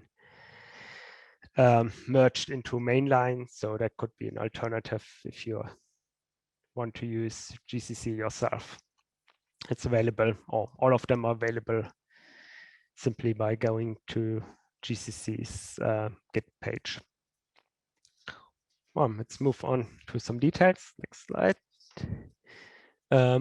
Before I do it, I just want to point out that if you have a Linux distribution and use the distribution compilers, you need to install some optional package, and then you can also create binaries for NVPTX and AMD GCN. So they do support it. So if you don't want to compile it yourself, that might be an option. Otherwise, of course, you have to compile it yourself. And well, the remark which I want to make, GCC supports FAT files, so you can compile a program for NVPTX and AMD GCN at the same time, and then choose, well, depending on the hardware, one or the others run. Or in terms of the Linux distribution, if you have the runtime libraries not installed, then it won't work, even if you have the hardware, but otherwise it does. That's a possibility. So next slide. Let's come to the offloading to NVPTX. GCC itself generates hardware-independent NVPTX code only. Of course, the used features in the PTX ASI depends on the command line option for the ISA version, which, I mean, what you can use depends on the CUDA version. US CUDAs provide new features, and some of the features are only available if you choose a specific target. GCC embeds the NVPTX directly, and when it's run, then the CUDA JIT compile is invoked to compile it for the extra hardware. And well, as the CUDA JIT works, it caches the result. So you always get kind of the best result for your hardware and CUDA, but especially if you do benchmarking, you should remember that it is JITted and cached. So the first one should be a bit slower than the successive runs. CUDA itself is not required to create a binary, but if it's available, PTX AS is called to verify that the generated code is fine. For the other GPU from AMD, next slide, that's a bit different. There, GCC generates directly the assembler code for the specified hardware. So you have to specify which hardware you want to compile on, and it only runs on this hardware. There's unfortunately currently no FAT file support to have multiple GCN targets in one file, so you have to choose. If you are chosen wrong, then you get an error message stating what you should have used when running. Since there are no bin util support for GCN for the assembling and the linking, the LLVM tools are used, but otherwise it's independent. And of course, like everything, for the runtime, it uses the ROCm, which was talked about in the previous talk, which is a nice feature which was recently added. And I just want to point out debugging offloading kernel works. So there was some work by AMD on GDB, and that's also supported with GCC. And if you want to know more, there's next week's during the Linux Plumber conference, a talk by a colleague of mine, Andrew Stubbs. And well, you can either go there, I've registered, or I think there's also a YouTube stream, or simply look then later at the slides. Might be interesting if you're interested in debugging. Otherwise, next slide. The handling of compilation works as follows. Well, you compile, of course, like always with the different front-end compilers, so C, C++, or Fortran code. The target regions are split off and stored in a generic format. So there's no offload targeting dependence there. And then if you do the linking, then only then you have to choose for which offload target you want to compile, whether one or none, or these two, or principal others. And that makes then use of the previous stored generic data. And this step, of course, then involves the linking and assembly of the different code generation parts, and everything is then put in a single binary. Well, that everything is done into the generic format has the advantage that you can defer to link time what you want. The input files are passed only once, so there's no issues in terms of having some mismatch, but it doesn't permit to have different header files for different offloading compilers. So as a user, it probably shouldn't matter most of the time, but it might be interesting. Next slide.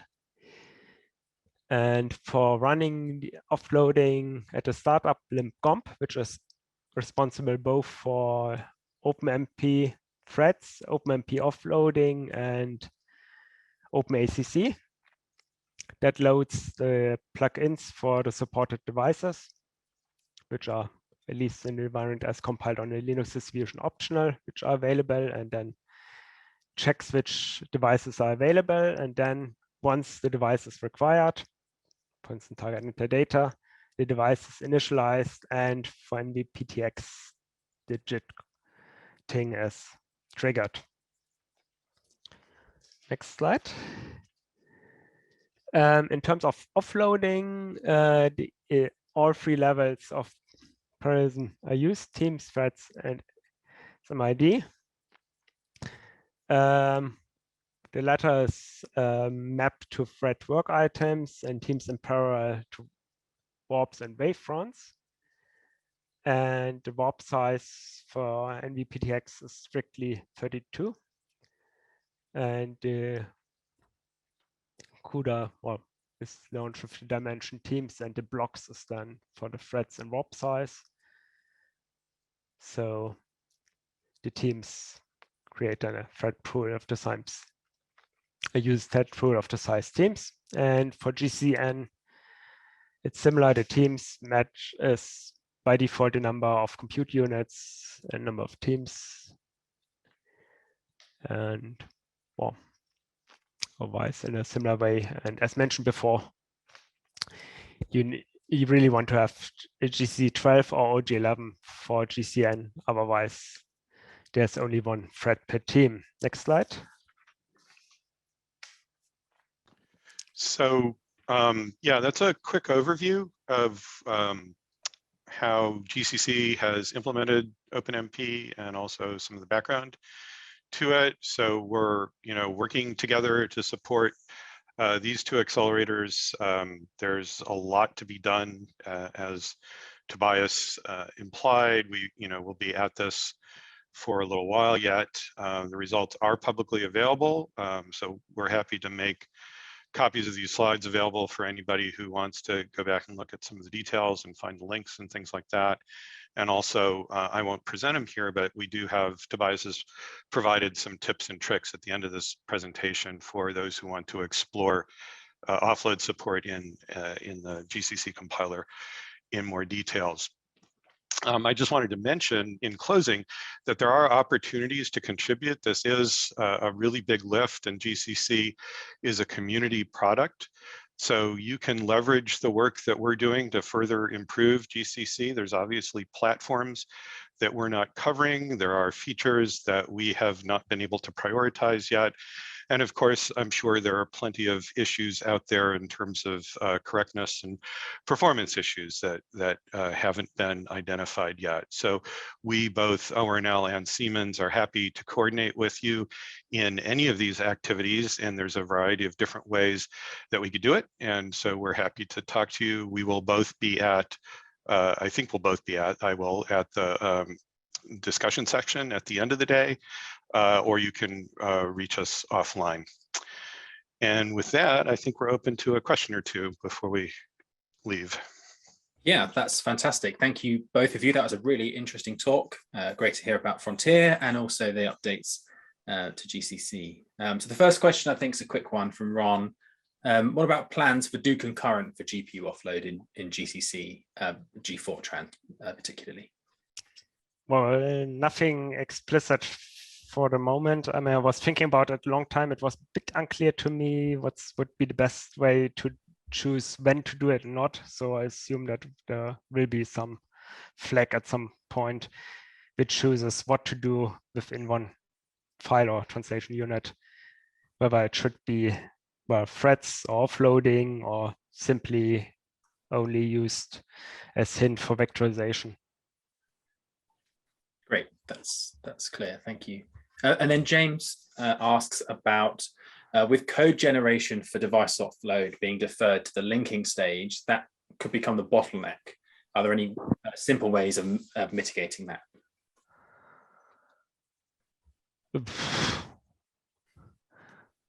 I'm not really sure whether there is one. I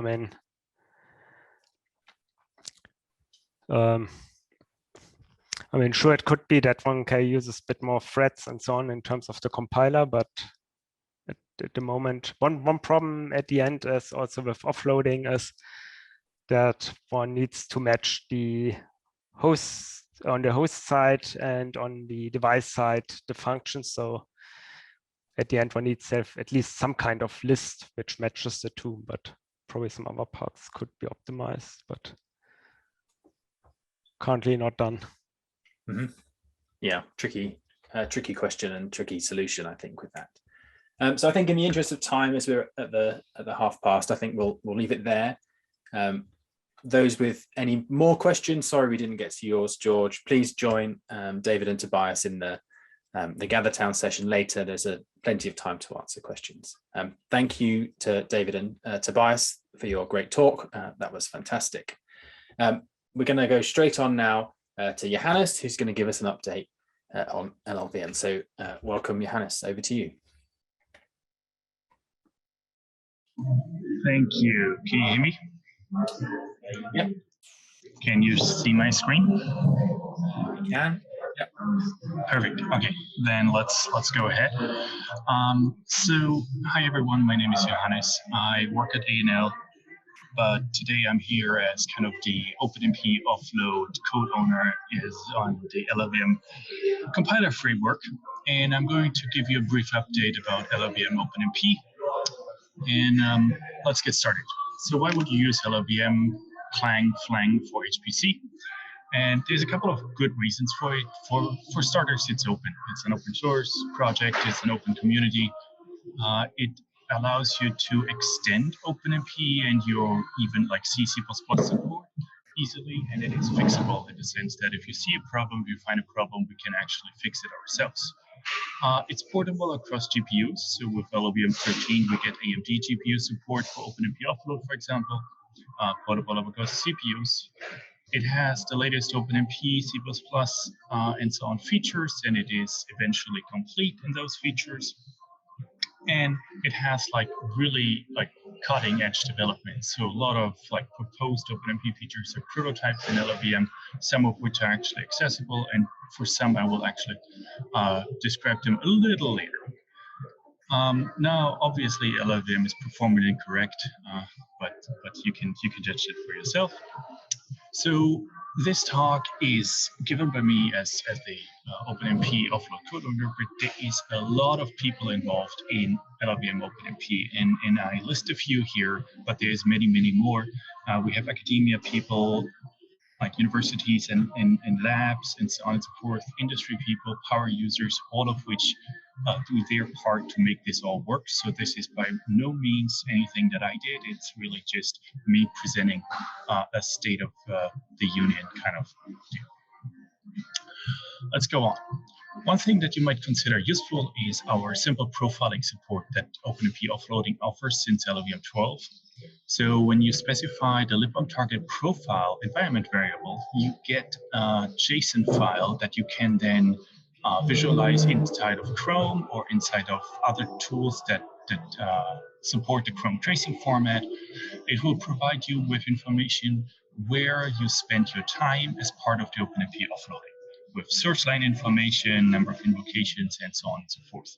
It's not a replacement for the real HPC profiling tools, but it is shipped by default, or like you can enable it and then it ships by default.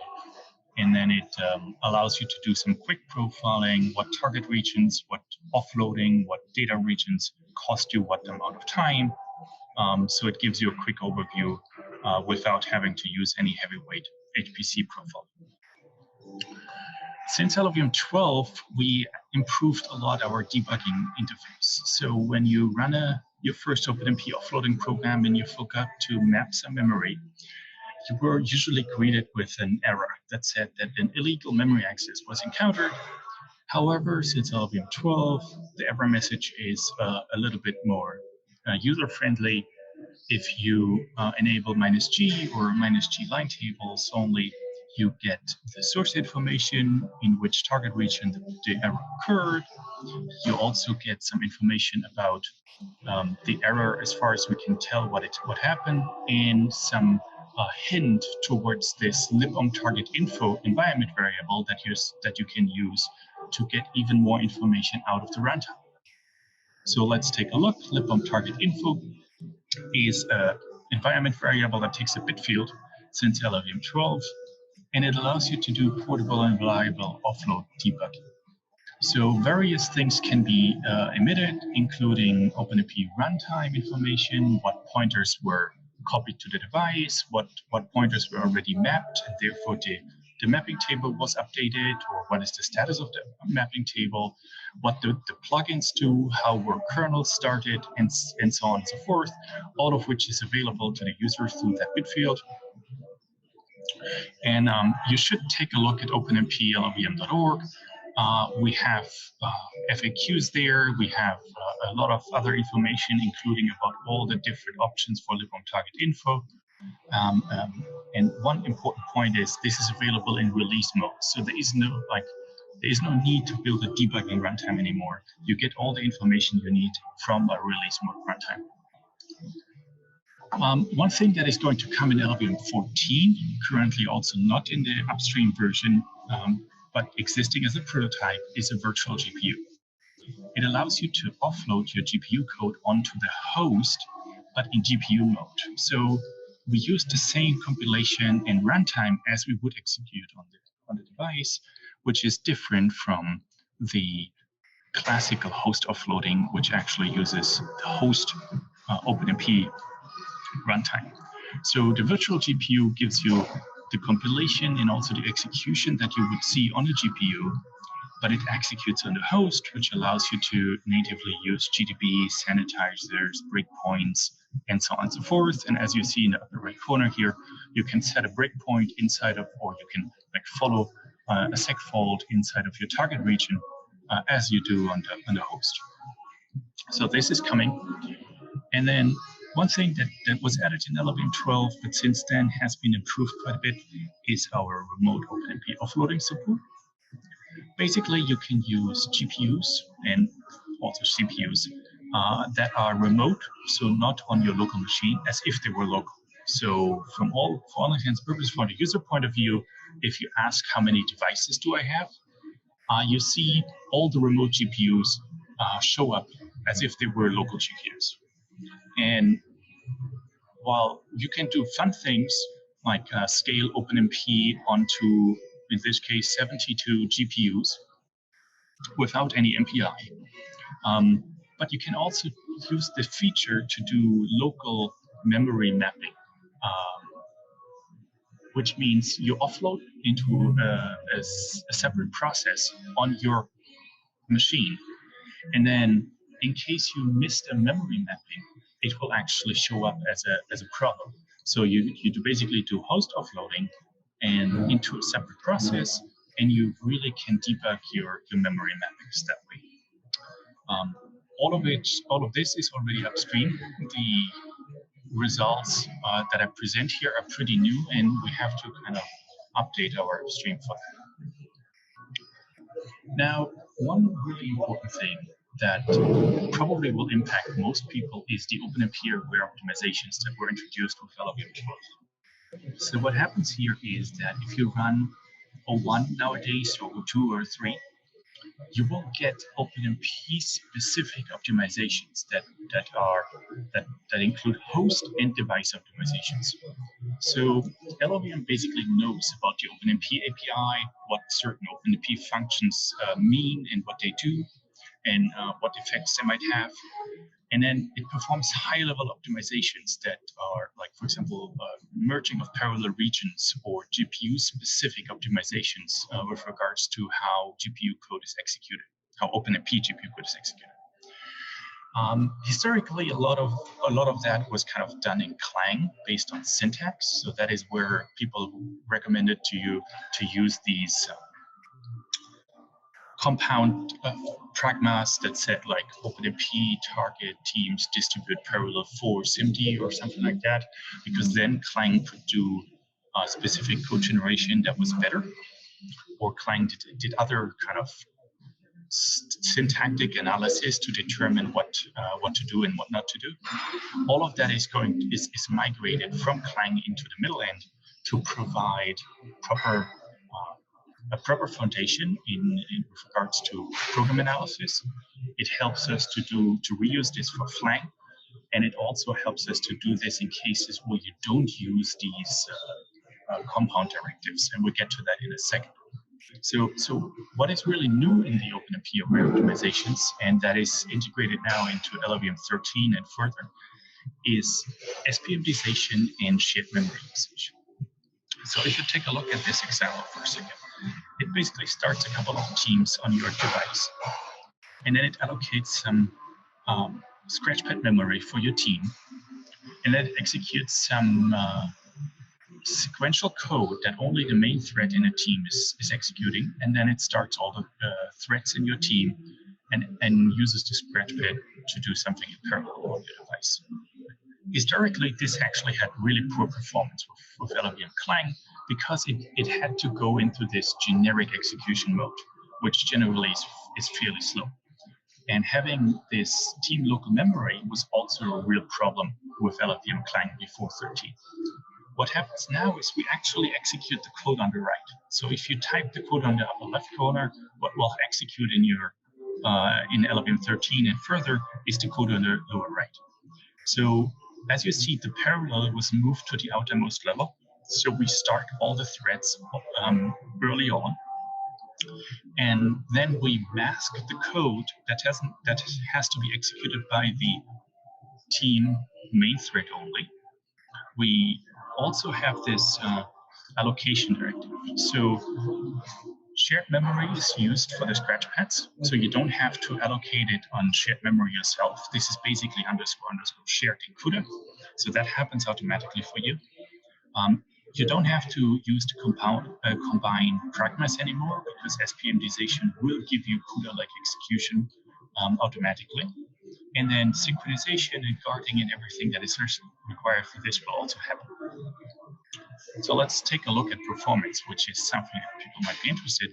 What you see here is various proxy applications, which we've benchmarked recently. We looked at the kernel time. So on the left, you see XS bench. On the right, you see RS bench. The base, which is always at 1 here because it's all the numbers are relative to the base. The base is LLVM 12. And then the next 3 bars are various versions of the LLVM development branch. Then the last two bars on the right are CUDA versions. One's compiled with Flang, one's compiled with NVCC. And what you see is that for XS bench, LLVM development has a speed up of roughly 1.5, and it kind of closes the gap to CUDA, which is 2.1 times faster than LLVM 12. On the right side, you see that CUDA is roughly 13 times faster than LLVM 12, but LLVM development, so when you download LLVM 13 or you get the development branch right now, has the same performance as CUDA. So for RS bench, OpenMP offloading manages now to match the CUDA performance pretty evenly. And we can look at some other benchmarks here. You get SU3 on the left, and you get MiniQMC on the right. Similar setup. The base is LLVM 12. Then we have 3 versions of LLVM development with certain optimizations disabled at first. And then you have CUDA, where we have a CUDA version, so only for SU3 bench. And you see that LLVM development for SU3 bench has a speed up of 10x. Which is still only a third of the CUDA performance, but we're getting there. And for MiniQMC, we see a speed of 2.26 compared to LLVM 12, which is a nice development here. Now, one thing you should do if you compile OpenMP offloading with LLVM is you should always emit remarks. So since LLVM 13, we really have put a lot of effort in the optimization remarks for OpenMP. And there is 3 different kinds of remarks: optimization, analysis, and missed remarks, all of which you can read up on this URL that is in the bottom. And if you, on the left side, you see how this looks as for an example code. So it will show you a location, and it will tell you if an optimization happened there or if an optimization couldn't happen there. For the first one is basically tells you that we missed an optimization, and that instead of the optimization, we now have data sharing on the GPU, which causes degraded performance. And the second remark on the left, it tells you about the fact that we moved some globalized variable to the stack, which is the best case. So if you see those, you should be happy. And given that we only have kind of one line on the command line for these remarks, that is not enough to explain them properly. We have these tags. So in this case, you see the first remark is OMP112, and the second remark is OMP110. And then if you go to the OpenMP.LLVM.org, you can actually look up those remarks. They have an explanation, they have an example, and they usually have, if they are remarks about misoptimization, they also have suggestions on how to fix this. And so what you should really do is always emit the remarks. That is basically what you see on the left here. Go to the web page, read up on them, make sure that you understand what the compiler is trying to tell you, and then use assumptions to give the compiler more static information. And the web page will basically guide you what assumptions to use, and when they're legal to use. One of those things you can, for example, employ is pragma-omp-assume. We have various extensions to pragma-omp-assume, one of which is SPMD amenable, and that basically tells the compiler that certain functions can be executed by all threads in SPMD mode instead of having to be guarded and therefore requiring generic. So take a look at those, always compile with remarks and make sure that you kind of know what the compiler is trying to tell you and really provide feedback. If those web pages or explanations are unclear or like missing, or you would like to improve them, please reach out. Like, this is all work in progress, but we're doing our best here. Okay, now what happens in the future? There's various things that are going to happen in the near future in LLVM. Let's take a look. So on the right-hand side, you see the OpenMP 5.0 feature list as it is on the Clang documentation webpage right now. And you see that most of the things are green and it says done. A couple of things are yellow and a couple of things are red. The red is actually an overestimation. We have a lot of the red and yellow is done by now, and we just haven't updated the webpage properly. So OpenMP 5.0 is in the most parts done. There is a couple of things that are implemented but not merged into Clang, where we are still kind of debating a few things, but 5.0 is in the most part. We started to work on OpenMP 5.1 features, and we have various ones already integrated, and we obviously will continue to do so. LLVM 13 is the first one that provides reasonable AMD GPU offloading support for OpenMP. And while it is there, we really have to harden it. Various things work, various things break. Please provide bug reports or just feedback as you try it out. One thing on the development side that is not feature related is there will be a new GPU device runtime. It's already in Cray and you can actually try it out, but right now the performance of it is probably not great. The benefit of the new device runtime will be that it will support SIMD. So what we just saw in the GCC presentation is that GCC allows you to have 3 distinct levels of parallelism. LLVM historically did not. It only offered you 2 levels, teams and then parallel. So basically over thread blocks and then everything inside of a thread block. So SIMD support to kind of activate a wavefront for SIMD execution is what is going to come with the new device runtime. There's also memory and runtime overheads in the old device runtime that are always there, no matter if you use complicated features or not. The new device runtime is designed differently, such that you pay only for what you use. So you will see no memory overhead eventually if you don't use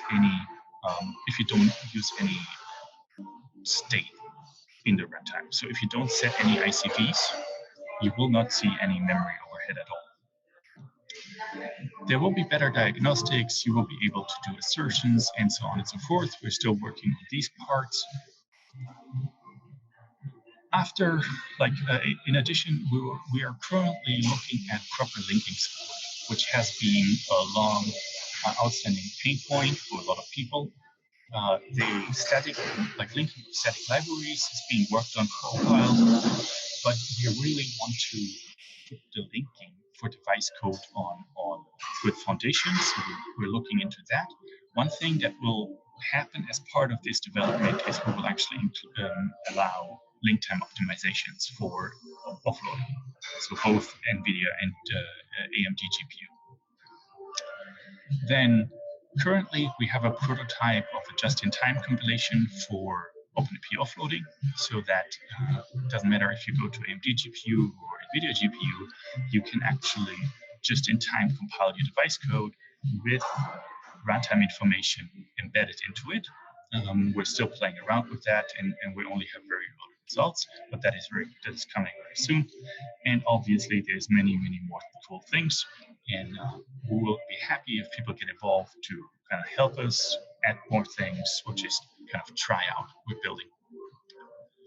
Okay, now I hope I kind of convinced some of you to give LLVM Flang a chance for their OpenMP offloading needs. What would you do? So one thing is get LLVM Flang 13, or even a development version from GitHub, which is usually what I would recommend to people. Stay with the development version as long as, if that is possible for you. All the cool HPC machines should have a weekly or so build of LLVM Flang with offloading support. If not, talk to me or talk to your IT department.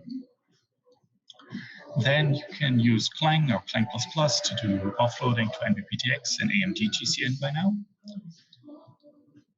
There is the OpenMP LLVM.org webpage, which has an FAQ on how to build Clang, on how to use it, and what the remarks mean, and so on and so forth. There is the Clang documentation page that tells you what is available and what might not work as you expected.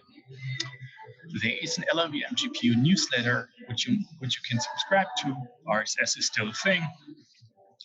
That tells you about all the GPU developments in the LLVM world.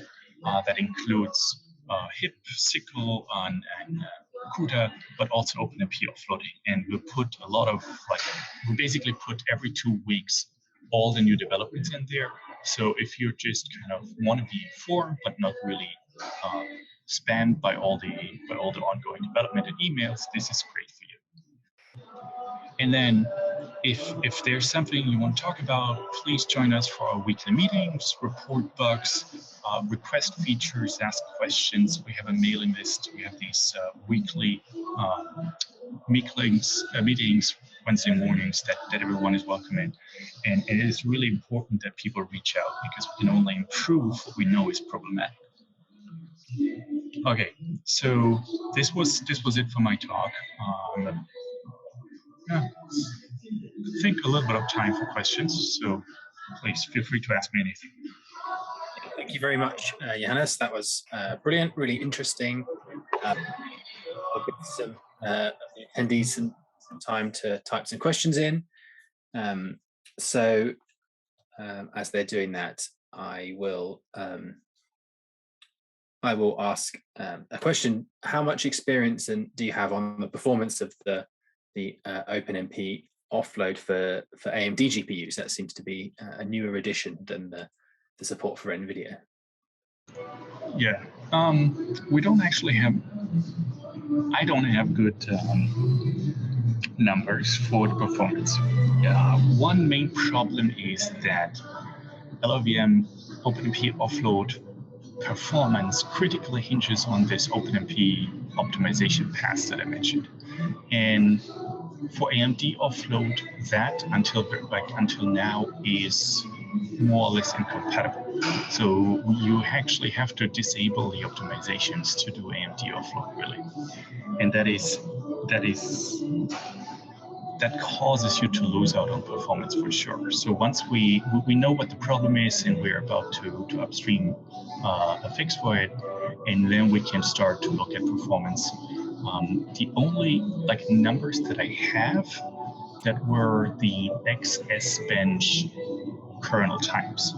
And if you set them, if you run OpenMP versus AOMP, if you run Clang versus AOMP, you get roughly the same time. Clang was minimally faster on an M100.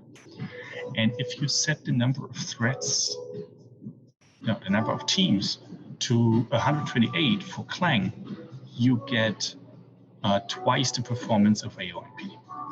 So that is the only kind of benchmark I've seen so far, but I haven't actually done any proper testing.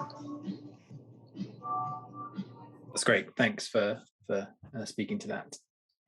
We've had a question from Stephen and asks, is the new runtime supporting SIMD on offload expected to be in LLVM 14? Yes, that is the plan. To be honest, the SIMD support is yet to be built, but that is currently my plan to do that.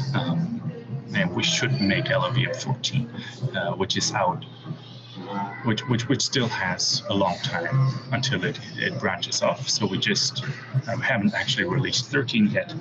I would expect, or at least hope, that in 2-3 weeks, you can test out SIMD support with LLVM development.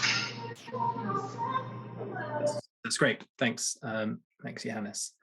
And maybe you could clarify if you write with the SIMD along with Teams and parallel, what might they target of an actual physical device?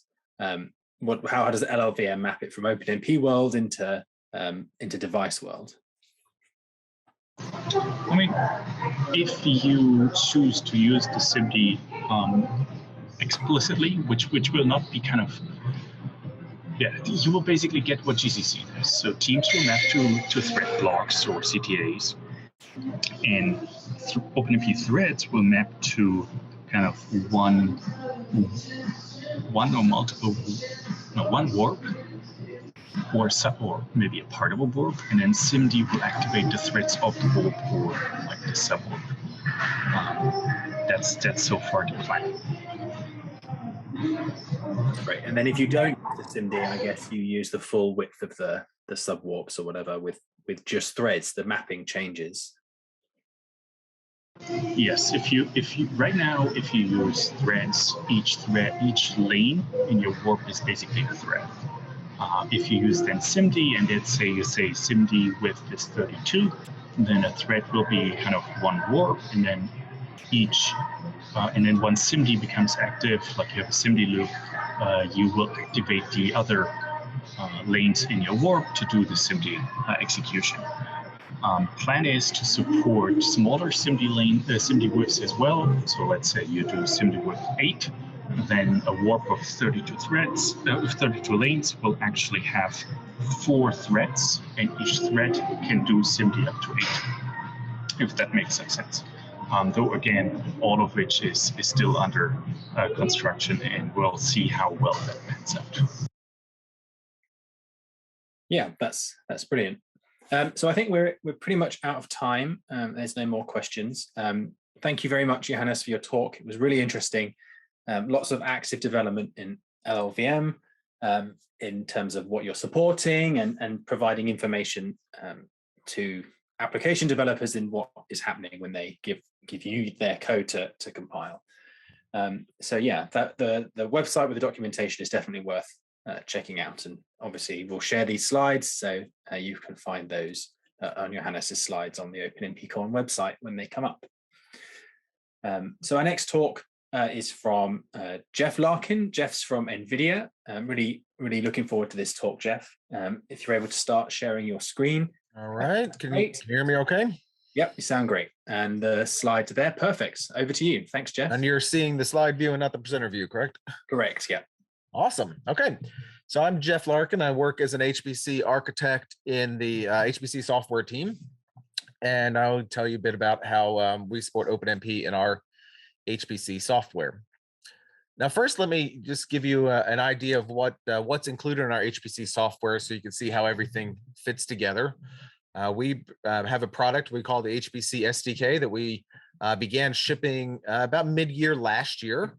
And we view it as a bit of a one-stop shop for HPC developers. So it's not just for GPU developers, but HPC developers in general. So we have compilers for your multi-core CPUs that include vectorization. We provide communication libraries to scale up to to a full system, all of the core and the math libraries you'd expect. And most importantly, we support what we consider the leading parallel programming models. And so we have standard C++ and Fortran. We have C as well, although it doesn't have the same level of parallelism native to the language. Directives through OpenMP and OpenACC and CUDA as well. And one thing I'll note is we do have 4 compilers included. And the reason I want to note that is there is some confusion, I think, potentially between the top 2, where NVCC is the traditional CUDA compiler that comes with the CUDA toolkit, and NVC is an HPC C compiler that we provide. We also have NVC++ and NV Fortran, so to provide support for all of the major compiled HPC programming languages. And I'll point out, since this is really supposed to be for HPC developers to make sure they have everything they need, that we provide profilers and debuggers as well in this download. And this is something that we release 7 to 8 times a year for free. You couldn't pay us for it if you wanted to. We provide it via direct download, via SPAC. A lot of people are enjoying installing it via SPAC and via containers and the major cloud providers as well. So this is to give you some context of what we provide as I talk through the rest of this. Now, to give you an idea of how we believe people should be programming for our platform, this is the slide that we generally use to describe our strategy. And I want you to think of it as the NVIDIA platform. So traditionally, people just think about our GPUs, but it's important to us that you can also program effectively for the CPUs on the node. And of course, earlier this year, we announced that we'll have a high-performance ARM CPU as well, and the network. And making sure that you're not limited to just a single node of performance, but being able to scale up to large-scale machines as well. Now, I consider the foundation of our programming strategy these accelerated libraries. So providing you with core libraries that are data structures, high-level algorithms like the C++ standard template library and things like that. Math libraries, so nobody should ever have to write their own matrix multiplication or FFTs.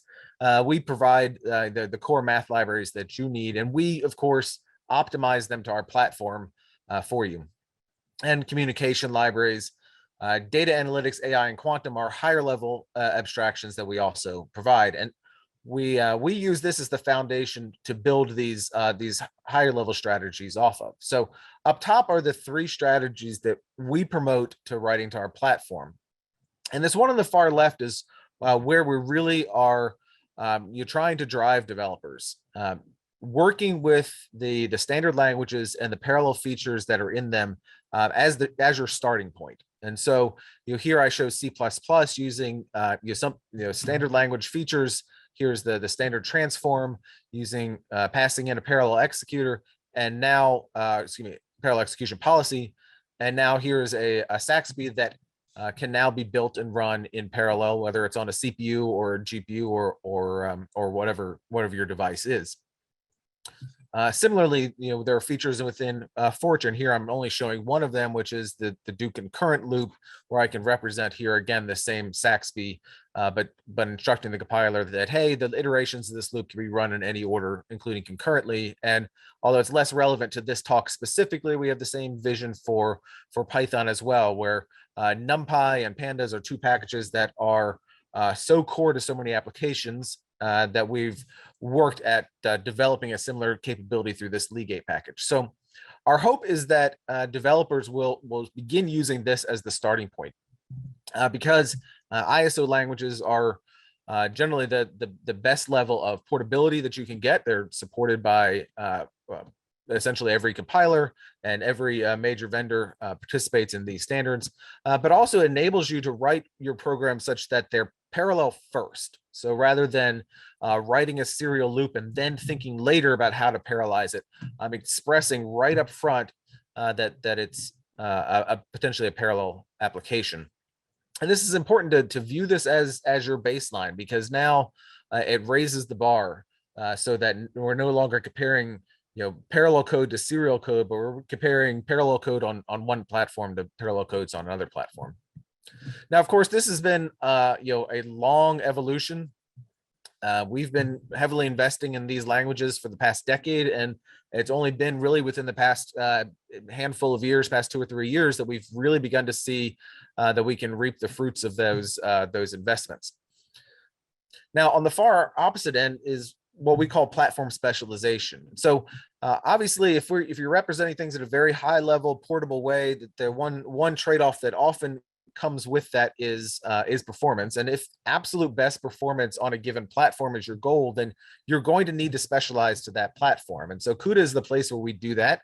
It's our innovation ground. It's where if we have new hardware features, we'll expose them first in CUDA. If we have new ideas for programming models, we'll expose them first in CUDA. And then the things that work well, that we can drive towards the standard languages, we do work with the committees to do that. But of course, we can't always wait for the standard languages. And so we innovate here.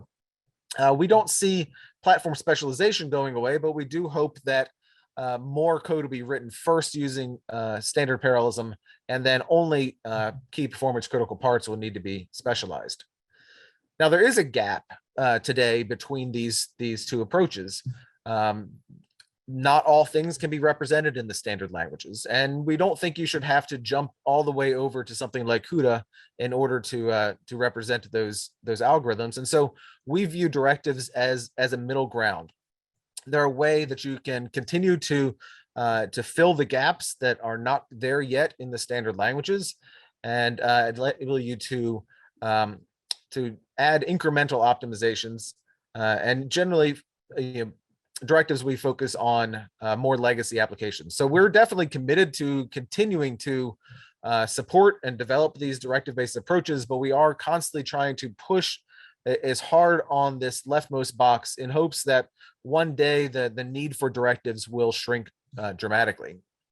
And in fact, I've used this diagram before in similar venues to this, where we view directives as a bit of a bridge to get from the standard serial programming languages to full parallel support in the parallel programming languages. And we're heavily investing in the language committees to ensure that this river isn't closed in glacial movement timescales, but rather in more reasonable timescales that people can actually appreciate these benefits.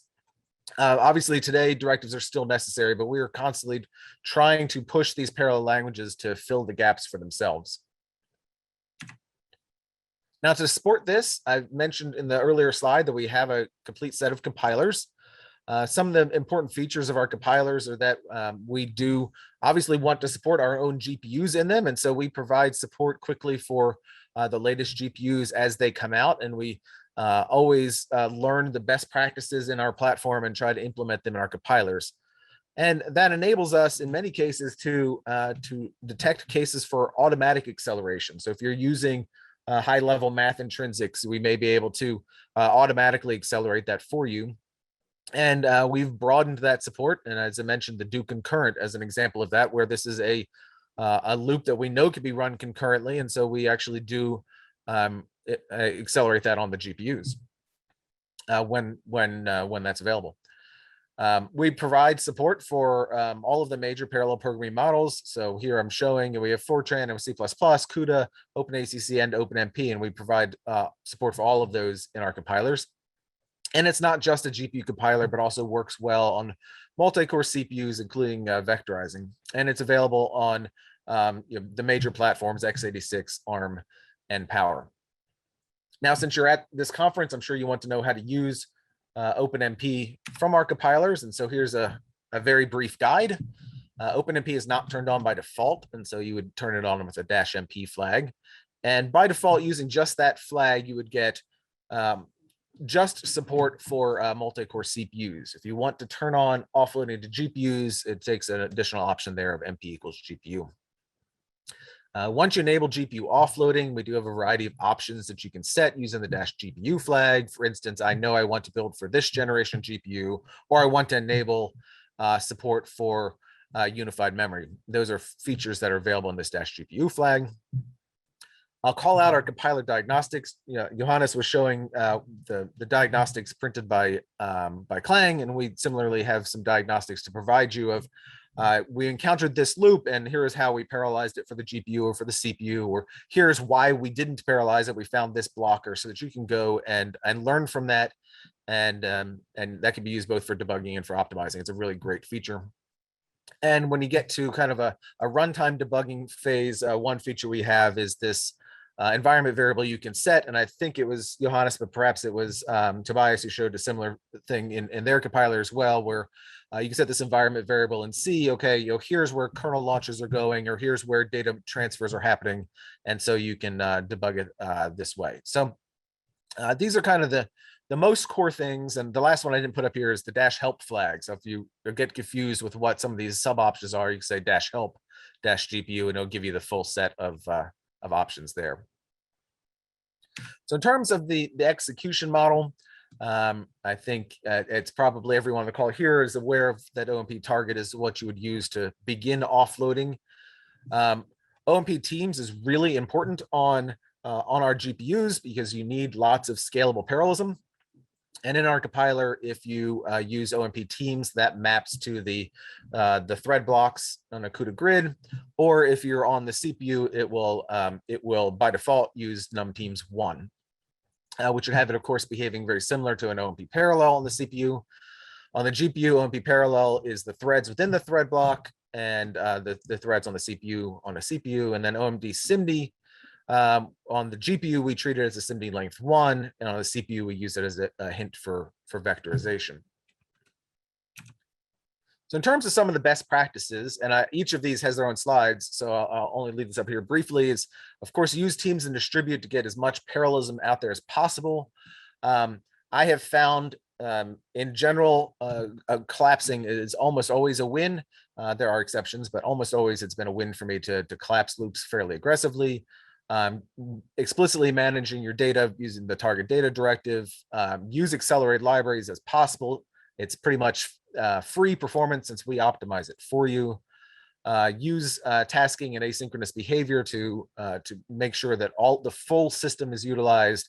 And then we have some host fallback example as well. So starting with that, this is a pretty typical code here on the right of doing an OMP parallel 4. It of course could be OMP parallel do as well in Fortran, and this is kind of the starting point for most OpenMP codes. But I've seen many people that they see this and they think, okay, I can just slap a target directive in front of this and it's just going to work. And on GPUs, that's just not going to be enough. And this limits what parallelism is available to you, and it generally is not the starting point you want on a GPU, but it does guide you to where are the loops in my code that I need to begin adding additional directives. And the first directive I would add to that is the teams and distribute. So teams and distribute gives you a high degree of coarse-grained parallelism that you can spread across a GPU. And so GPUs expect hundreds of thousands of threads, but it does have a hierarchy of threads, and teams and distribute maps very nicely to thread blocks on our architecture. So adding this to the code right away, I'm getting a lot more parallelism. However, there is a caveat here that I need to warn you about, which is, well, do I put it on the outermost loop like I've done in this top here and have all of my parallelism used up by this J loop? Or maybe I need to do it to split these directives, the teams and distribute on the outer loop and the parallel 4 on the inner loop.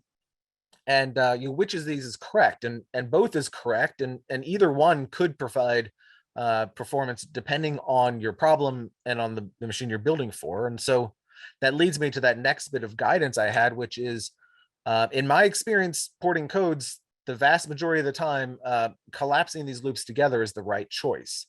There's trade-offs there that I'll discuss in a second, but by collapsing these loops, now the full iteration space of this collapsed loop is available for parallelization. And so the compiler could choose, how many thread teams do I spawn based on this entire iteration space, and how large a thread team do I need to create. So this exposes a lot more parallelism to work with, and almost universally I've found that this has been the best approach when I've ported to GPUs using several different compilers. Now I'll note that locality gets completely lost when you do this. You flatten this out to a flat iteration space, and now the locality baked into this algorithm goes away. And so the tile clause actually may be helpful, the tile directive may be helpful here. I've not actually tried it in this example, but it is something that can have a similar effect, in that you're using parallelism from both loops to maximize what's available to the compiler. And so when possible, this is a great way to expose even more parallelism to your compiler. So once you have lots of parallelism, the next step is to optimize your data movement. And so you can see up top here, as I add more loops to my device by putting these target directives on them, what frequently happens is data movement gets captured at the beginning and end of each of those target directives. And that's fine when you're doing the initial porting and you want to make sure that you get the parallelism right. But most of the time, that data movement becomes your bottleneck. And so adding these target directives to the code is how you would deal with that. And so a lot of times I've seen at hackathons, at other training events, where people will put the directives into the code and they'll see their code gets progressively slower and they start to get discouraged. And then they finally get 3 or 4 loopness on the device, and we'll put a a target data directive around that, and all of a sudden things speed up and get much better. But you can see all of these green and red bubbles that represent data copies just go away, and they begin to really take advantage of the device that's available. Now, I'll also point out that unified memory is another good option, and actually ArcCompiler supports it, as I'll discuss on the very next slide. In many cases, what I've seen is rather than necessarily going and getting a profile and taking each loop nest in the order they appear in the profile, instead, if I have a time stepping loop starting at the first loop nest in the time step loop, and then move to the next, and then move to the next, that if I have unified memory, my data movement just kind of naturally becomes less and less frequent, less and less necessary, until you get your entire simulation on the device, and then locality works remarkably well. And so on our platform, we've seen very good results with that approach. And so with ArcCompiler, the way you would turn that on is with this -GPU equals managed. We don't currently support the requires directive, but we're aware that that's a desired feature. It's just not there right now. Today, you would do it by turning on this GPU equals managed. And now these target data directives are not necessary, but you can actually take advantage of the data sharing that happens between these. And for our platform, that's done at a page granularity level. The data would translate or migrate over to the device as it's needed. It'll stay there as long as it's used, and it won't migrate back until it's needed again on the CPU. Accelerated libraries, I mentioned I view a core feature to our HPC software product, and I encourage you to use them as much as possible. So on the very early slides, I showed a kind of toy example of how you'd write a Saxby, but I would hope that nobody would actually write that. Instead, they would call into our libraries. And so here we have a target region where we're populating some arrays, and we're passing those arrays into our library and then updating it back. Today, you would need to insert a synchronization point here to make sure that the data is, the operations are complete before you use the data. And of course, OpenMP 5.1 added support for the interop construct, and we don't currently have support for that. We do have an interim feature that allows you to get the CUDA stream, and then interop is something that will come down the road. Next up is tasking. And so when you're operating in the target directives, each of these, the target updates and the target teams directives, each of these can create an OpenMP task, and it allows you to reuse general OpenMP tasking to overlap operations. And on our platform, data transfers, GPU compute, and CPU compute can all happen simultaneously. And so you really want to get as much work out there asynchronously as possible. And as a specific example, even if I can't have these operations working independently of each other, just by getting them all queued up to the device, I can eke out some overheads. So I can issue all of my copies, issue all of my work, and then synchronize rather than synchronizing at each of these points. And so that actually can have a pretty nice effect on performance. But of course, that is will vary a little bit depending on how the OpenMP runtime maps tasks to our CUDA streams. And then that other caveat would be, make sure it works synchronously first. So after you get this working, then go back and add the no-wait and depend. That way, it certainly helps with making sure you're going to get the correct results. OpenMP, one of the big reasons people want to use it is to be able to use the same programming model on the CPUs and the GPUs. And so one way that can be done is using the if clause. And so we've actually seen a variety of codes that choose to write code like this with target teams distribute, parallel 4, collapsing these together. And then by adding this if clause, it's a runtime decision whether this is going to run on the GPU or the CPU. And so the compiler will build using the rules I showed you several slides ago, a CPU version of this and a GPU version of this, and you can decide at runtime which to run. For simple loops, this can work very well. This is obviously a very simple loop. For other loop nests, you may need something more like the meta directive to really express all of the different combinations. But for simple loops, this is actually shown to work fairly well. Next up, we for years were a proponent for what eventually became the loop directive, and we support it in our compiler, and we encourage people to use it. So here is an example of this code that is written without the teams distributed parallel for, but simply with the loop. And this also could have been written with an outer teams loop and an inner loop, and enables the compiler to have certain promises about how this code, that in fact this code can be parallelized, and make a lot of decisions on its own regarding how best to map the parallelism to the different devices, whether it's a CPU or a GPU. So our recommended way is to use target teams loop on the outside, and you can use num teams and thread limit as necessary to kind of turn knobs in terms of how much parallelism is used. If you want to be even more automatic, you can write OMP target loop, and but at that point you have no control. You're fully trusting that the compiler will make these decisions for you. And we do support target parallel loop as well, but in that case, you're not taking advantage of the team's parallelism. So we really prefer that you use this first approach. And inside of that, you can actually call an OMP loop to express the parallelism available in nested loops. So switching back, I'm going to put the best practices back up here, and leave this up as I answer questions here the last 5.5 minutes. So I open up for questions. Thanks. Thanks, Jeff. That's great. Really interesting talk. Thanks a lot for sharing some updates on the NVIDIA HPC SDK compilers and all the libraries that go with it. These best practices as well are very interesting. It seems to align well with the other compilers that we've heard from today as well. So that's brilliant for the ecosystem too. While we're waiting for any questions, so attendees, please drop any questions you have in the Q&A, and I'll ask them. I wondered, Jeff, if you can talk about what semantic differences there might be between those different, the first two in particular, loop directives. So why is Teams loop preferred over target loop? Yeah, why is one preferred over two? If you just want to say, here's my parallel loop. Here's a loop where all the iterations that can be done concurrently. Go ahead and parallelize that on my device for me. What does the Teams buy you?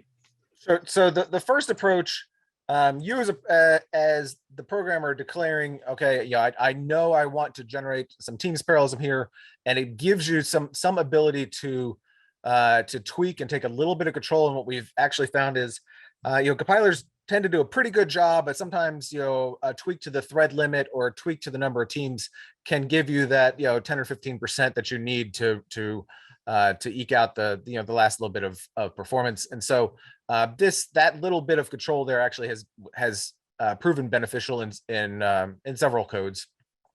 With the target loop, you completely give up any control. I know a lot of people have been very hesitant of that.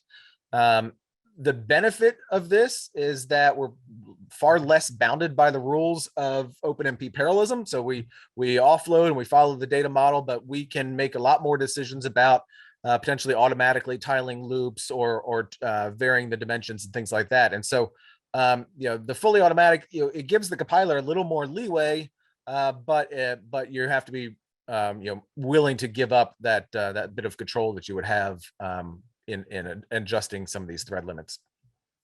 Does the compiler tell you what decisions it made for? Yes. If you do the -minfo flag, it will give you decisions saying, okay, this is, I parallelized it in this way or in that. And that's actually been very useful and some people may choose to start with this, see what I did, and move up here if they disagree with those decisions. Cool. That's great. Thanks, Jeff.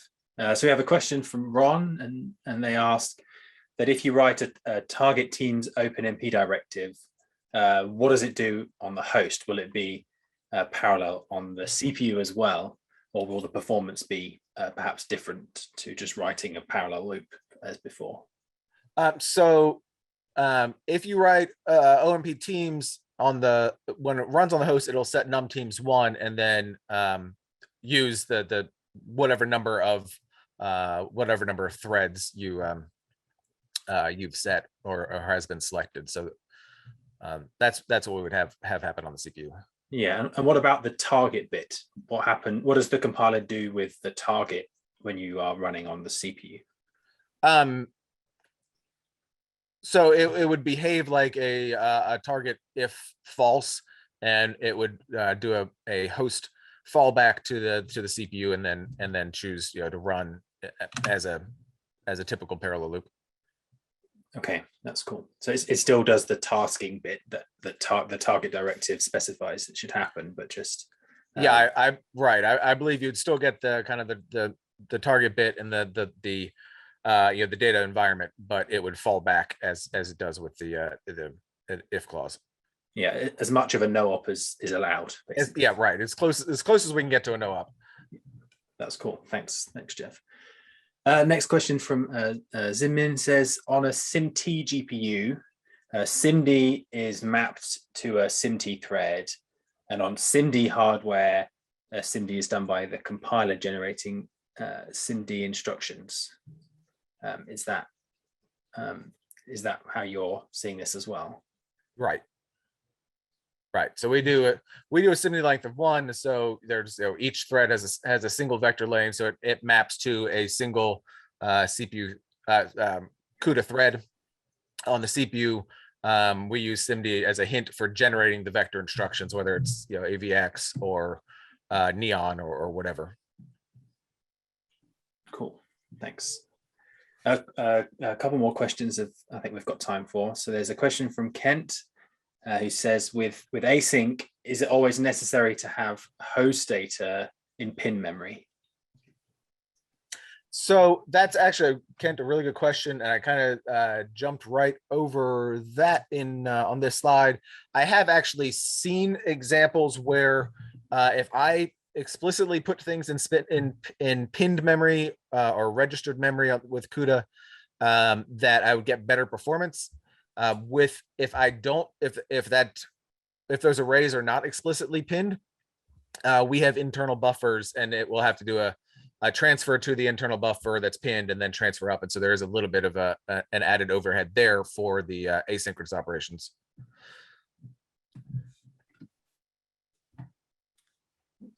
Cool. I think that is all the questions that have come through. I think Ron had a quick follow-up. Perhaps you can, we'll take that one as well. So Ron says, so you can just use OMP target teams for all loops and be able to have both CPU and GPU parallelism. I think you also need a parallel for or a loop or something else as well as the target teams. Right. I mean, if you just do the teams, then you're just getting your execution by the master threads. But yeah, so you need the teams. Target and teams would just be serial on the host, basically. Right. So if you were to write this and it evaluates to use GPU 1, you would get one team, and parallel 4 would behave like you would expect. So respecting OMP dumb threads or choosing a value for you. Cool. Brilliant. All right. Thank you very much, Jeff. That was Thank you. Talk. Thanks a lot for speaking to us all today. Hopefully we'll see you later on in the Q&A session as well. Thank you. Thanks. Let me just get my screen sharing. There we are. So we're now up to another break. We've got a 30-minute break now before the next 2 talks, and then the Q&A session follows on from that. So 30-minute break. Hopefully you're all able to step away from the screen. Thanks for those brilliant 3 talks we've just had. They're all fantastic. So I've had 6 excellent talks today. So 2 more talks to come. They'll start at the top of the hour, which is going to be 6 o'clock Central European time, 9 a.m. Pacific time, and that will be 5 o'clock in the UK, 5 o'clock in the afternoon in the UK. So I will see you in 30 minutes after a short break. Thanks, everybody.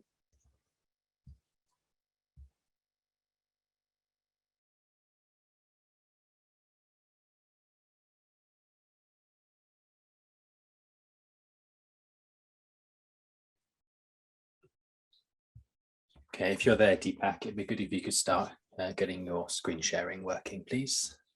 Sure. You can hear me okay? Yep, it sounds great.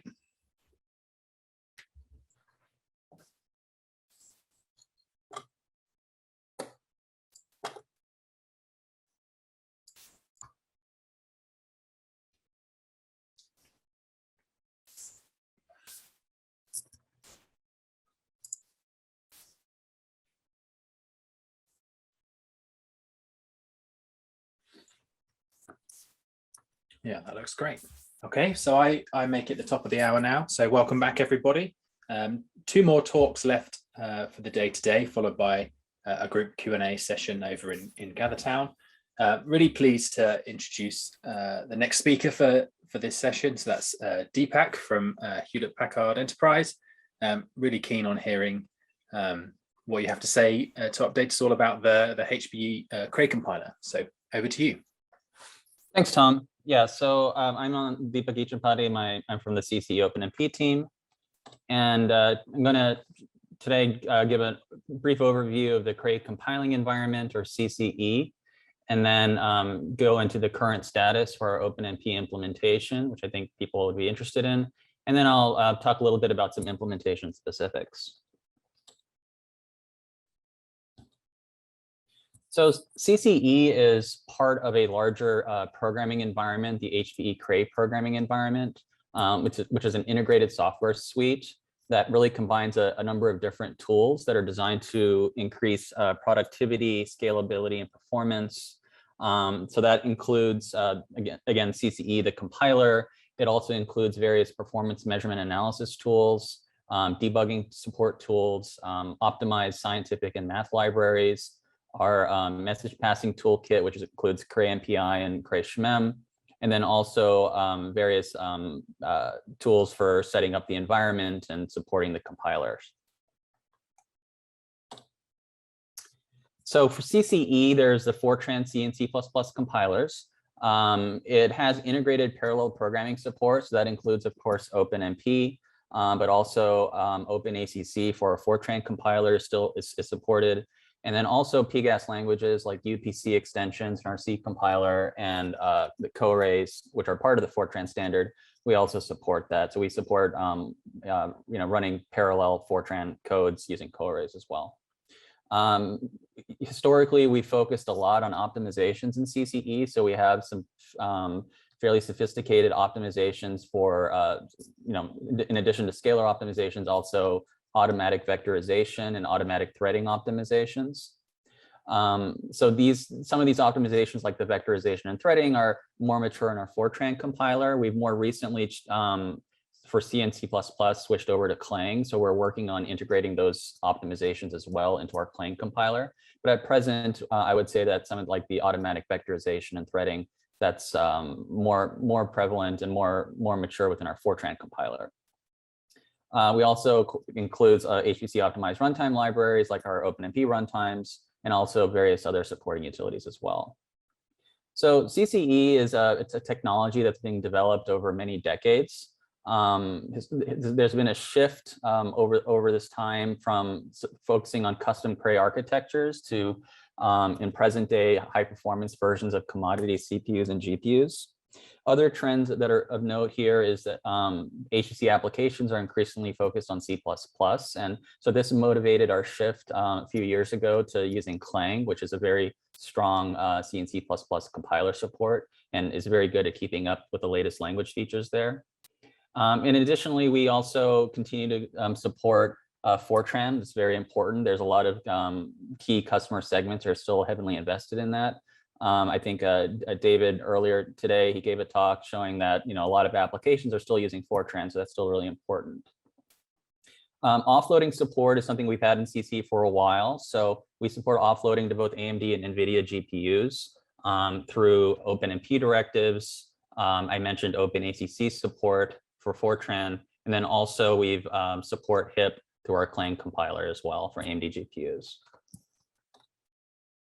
This diagram just shows the present architecture, a very high level view of our compiler.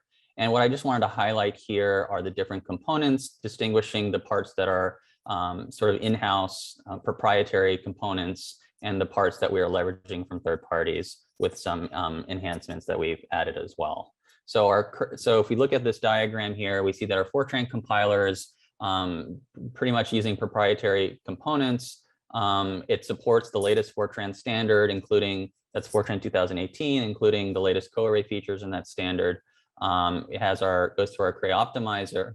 And then from there, we use the LLVM code generator for most targets. We still retain a custom code gen for NVIDIA targets, but that will probably be moving to LLVM at some point in the near future.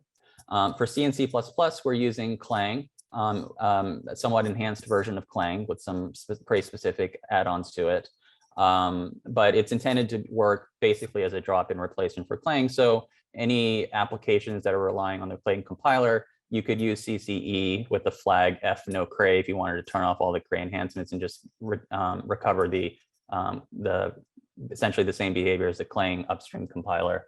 But by default, there are some Cray-specific additions to there, which I'll talk a little bit about. Also comes with the various runtime libraries. So I mentioned we have optimized support for optimized math libraries, memcopy, memset. OpenMP runtimes are also proprietary for both the host, that's libcrayMP, and then also for offloading to target GPUs, that would be libcrayACC.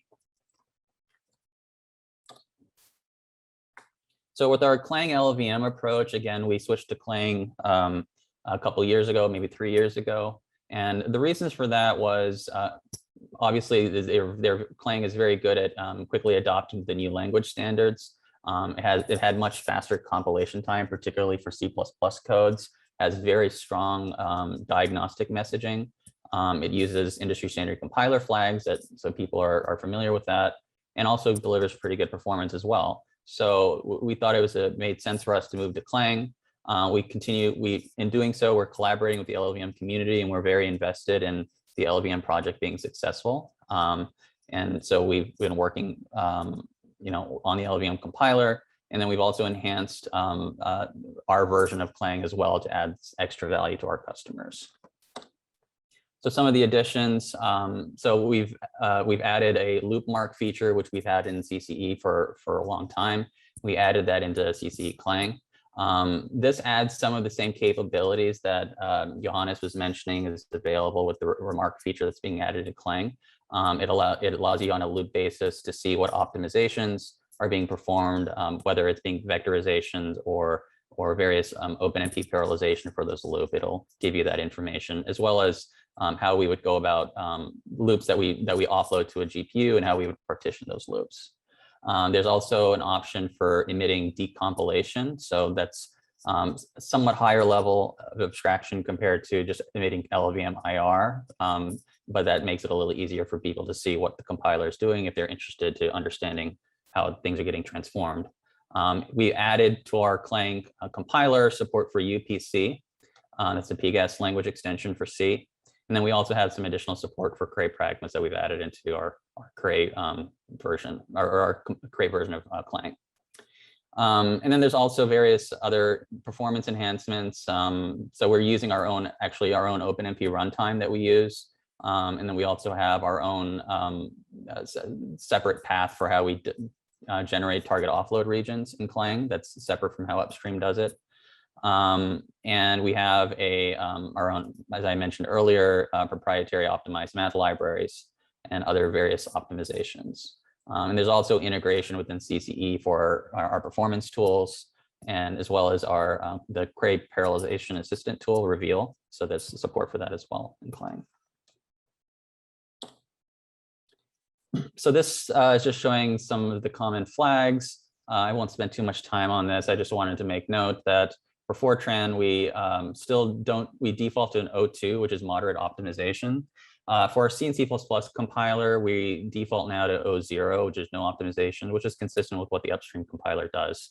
But we would recommend using OFast for applications that are trying to, relying on good performance. That's where we would recommend you start. So as I mentioned earlier, again, if you want to disable any of the Cray specific enhancements from the Clang compiler, there's a F no Cray option that you can use to disable that. Briefly on just the versioning for CCE. So we do in the release cycle. So we do 2 major releases a year. And usually our C and C++ Clang compiler, it's going to be based off of the latest Clang major release. So there's like a lag of 2 months. And then in between major releases, we would do typically monthly minor updates, about 4 of them between major releases. So just as an example, we released CCE 11 last year, which was based on Clang 11. CCE 12 in June of this year was based on Clang 12. That's the current CCE release. The upcoming release is going to be CCE 13 in November. And then tentatively CCE 14 is going to be coming out probably May of next year. And this versioning scheme is kind of what we have gone by since we moved to Clang, which was in, I think, CCE 10. Okay, so this is just giving some notes on documentation. So if you do want to get the release overview of our compiler, including reference manuals for our Fortran compiler and C and C++ compilers, you can just search on support.hpe.com. If you have a Cray system, you can use the man pages to get more up-to-date information, since we update it for each of the minor updates as well with up-to-date information.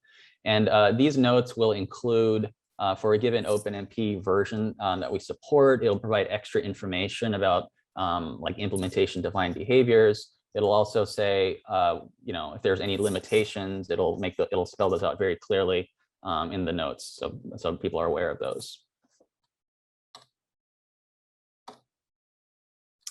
All right, so current status. So this is just giving a summary of how you would enable or disable OpenMP. By default, today OpenMP is actually disabled. It used to not be the case with CCE, but that's what we're doing today, both for our Fortran and C and C++ compilers. So for supporting accelerators, you can do that with OpenMP. You don't actually need to specify any additional flags to support the GPU. We have these offload targeting modules that you can load in your environment, and then that will automatically add the necessary additional compiler options and linker options for running on the GPU on a particular GPU device. And then we also support, as I had mentioned, OpenACC and also HIP. And these are the flags for that. All right. Okay, so this is showing basically a rundown of all the various OpenMP 5.0 features. And in some of these, you can see that it's split between CC++ and Fortran.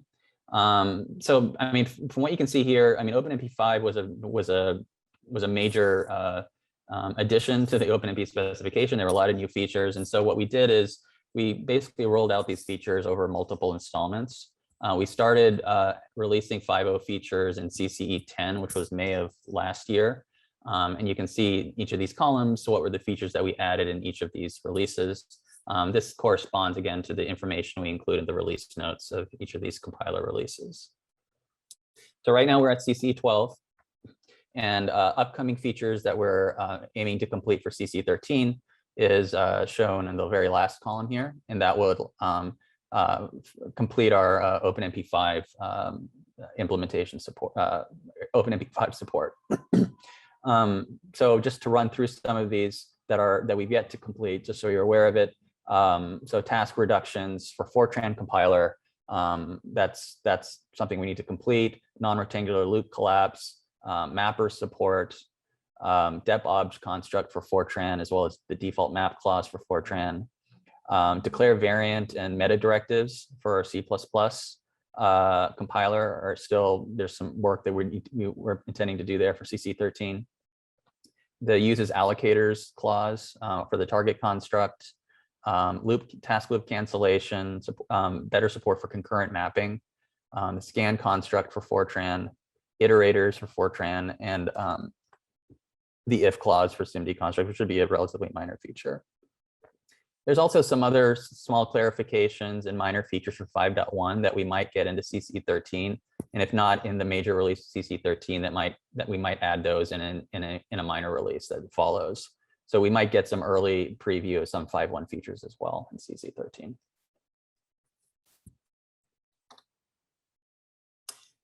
A few notes on some limitations for OpenMP 5 presently. So some of the hints that we're currently accepting, we don't really do anything with at the current moment. So the non-temporal clause for the SIMD construct, hints clause on atomic constructs, non-monotonic loop scheduling, close modifier. These are all hints in the OpenMP specification. We're not doing anything with them at the moment. The loop construct also, we're supporting loop construct right now in our Fortran compiler. We're working on support in our Clang compiler. But again, we're not intending to do any special optimizations at this point. I mean, we have future plans for that, but presently for CC13, we're not anticipating that those are going to be added for the loop construct.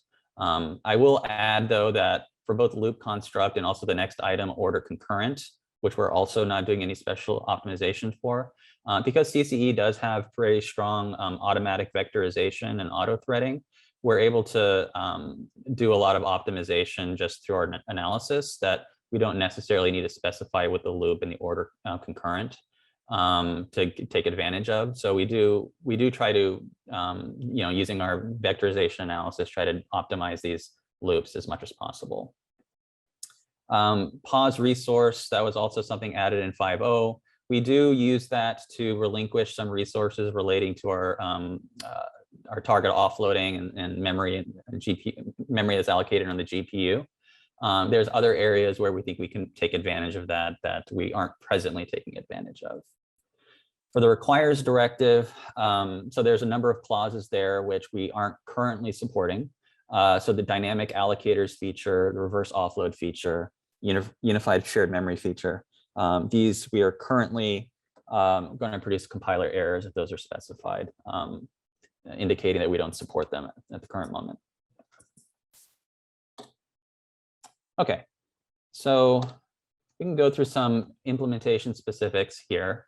So runtime offloading messages. So this is a feature that other compilers have started adding into their implementations. This is something we've been supporting in CCE for actually many, many years.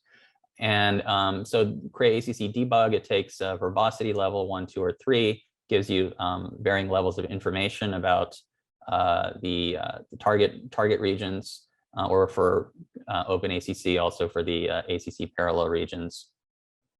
So depending on the level, the verbosity that you specify, you're going to get quite a lot of information at level 3. So you can get information like, for instance, obviously it'll tell you, how much memory is being allocated for each construct. It'll tell you the data transferred, how much memory is being transferred to the device versus from the device. It'll indicate also the variables that are the names of the variables. It'll provide that information as well that are being allocated. For kernels, it'll tell you, and also for data transfers, it'll indicate streams that they're being enqueued on. If you're taking advantage in particular of asynchronous asynchrony on the device using the no-wait construct, it'll give you that information. It'll tell you when there's going to be wait operations that the runtime is enqueuing between streams to order the kernels and the data operations that are on the streams. It'll provide that information as well. It'll tell you things like how much parallelism the kernel is taking advantage of, how many registers it's using. So it gives you a lot of information.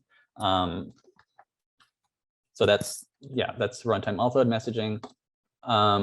Asynchronous offload capabilities. So we support no waits on all the device constructs, and we try to map those to independent GPU streams, so you can really take advantage of that. If you also specify depend clauses, we will take that information and we'll use it to decide what stream to enqueue a target region or a particular data operation to the device. And then again, based on the dependencies, we will insert the appropriate synchronizations or the appropriate weights onto those streams to ensure that they get ordered properly. We also support, as of CC11, the detach clause for tasks. So this is another way in which you can take advantage of asynchrony. So for instance, if you have a task with a detach clause, and then inside of that task, you could be making a call to, say, CUDA or HIP that's doing an asynchronous operation to the device. And then through a callback, it will then fulfill that task. And so that's a way to create interoperability between OpenMP and these other native APIs. So limitations, so host to device dependencies. We're going to be very conservative in ordering those currently, so that's not optimized very well. That's an area where we're intending to make improvements. So for example, if you have a host task construct with a depend clause, and then you have device or target constructs with depend clauses, you might see overly conservative weights being inserted in between those boundaries to ensure that all the host tasks complete, for example. Another thing is that if you're using these target constructs inside of parallel regions, you're not going to get very good performance. Right now at CCE, we do some fairly conservative locking. This is actually something that we're currently working on improving. So if not in the next release, then in maybe the one after, we'll have better support for this. But presently, if you're using these constructs inside of a like an OMP parallel, for example, you won't necessarily get this sort of overlap you might be expecting because of the way we do the locking in the library. So this table here talks about how we go about mapping constructs onto the GPU. So there's 3 levels of parallelism, as was mentioned in some of the other previous talks that we were concerned with. So for our OpenACC implementation, we're able to map things pretty directly to those 3 levels of parallelism. But with OpenMP, right now we only support 2 levels of parallelism. It's something that we're looking at improving. But at the current moment, for the top level parallelism, the coarse grain level of parallelism that would map to thread blocks or work groups, the teams would be used for that. And then within a thread block or within a work group, the parallelism can be controlled either with a SIMD construct for Fortran, or for C and C++, you can use either a parallel or a SIMD construct. Now, this is a little different from how some of the other implementations handle it. So in particular, I think most of the other implementations, not all of them, are going to always use parallel to map to the threads within a thread block or work group. And SIMD would perhaps default to a single thread or a single lane. So for our Fortran implementation, as you can see here, SIMD is what we use, or is what we would recommend for exploiting the parallelism within a thread block or work group. If you use parallel, you can still get parallelization because, again, we will auto-vectorize or auto-thread loops pretty aggressively if we can deem it safe to do so. And if the compiler does do so, it will indicate that either in the loop mark output from the compiler, or even in the runtime message diagnostics that you can emit, you can see if you're getting actual parallelization on those loops. What we would recommend in general, just to be safe, is probably just use parallel for SIMD on the loops. So that way, you're taking advantage of other compilers that are supporting parallel, as well as our compiler, where we would favor SIMD for Fortran. Again, for C and C++ and Clang, we're able to take advantage of it both for parallel and SIMD. As Johannes, I think, mentioned earlier, upstream Clang is looking at extending support for SIMD within accelerator regions. And so this is also an area there where for our Fortran compiler, as well as our Clang compiler, we would be looking to support those two as well in an upcoming version. Okay, so OpenMP5 memory management support. So just I wanted to highlight a few things that we support in terms of the memory management. So you can use a user-defined allocator with the pinned trait that's set to true. That's in OpenMP5. And we will make use of that to be able to allocate memory in pinned host memory, essentially. So you can use that to pre-allocate things in pinned memory. And if you're going to be doing like asynchronous operations to the device, that will avoid extra copies, and that would be more efficient. That is we wouldn't recommend trying to just allocate everything in that because it's a limited resource, but that is an option that's available to users. The predefined allocator, so we support OMPC group memalloc as a predefined allocator for variables on a Teams construct. So you can use that if you want those variables to be allocated in shared GPU memory. and you can specify that with the secret memmalloc, and it'll do that for you. Another thing that we have as an extension is we can return an allocator to the program using this extension Cray OMP get managed memory allocator handle. And that's essentially a way to do managed memory allocations. So we return that through this API, and then you can use the existing OpenMP mechanisms for doing allocations using that allocator handle. And then underneath it will do allocations using managed memory. If you use this environment variable, Cray ACC use unified mem, we will also provide additional auto-detecting user allocations of pinned and managed memory. And so we will optimize for that. And then we will also provide some information, the diagnostic information as well, indicating that we've took advantage of unified memory for those cases. Okay, so this diagram is just showing support that we've added for compiler interoperability. So if in your application, there happen to be different source files that you're compiling with different compilers, and they're all emitting their own device code, we have a tool, this Cray OpenMP offload linker tool, that you can use to link everything together, and it will essentially extract all the device code and then generate a single an executable from that, which is going to be running on top of our libcray-mp and libcray-acc runtimes. So these runtimes are designed to work with any Clang-based compiler that's emitting calls to the OpenMP runtime with a Clang-based compiler. These are going to support that. And so really quickly, so support for OpenMP profiling.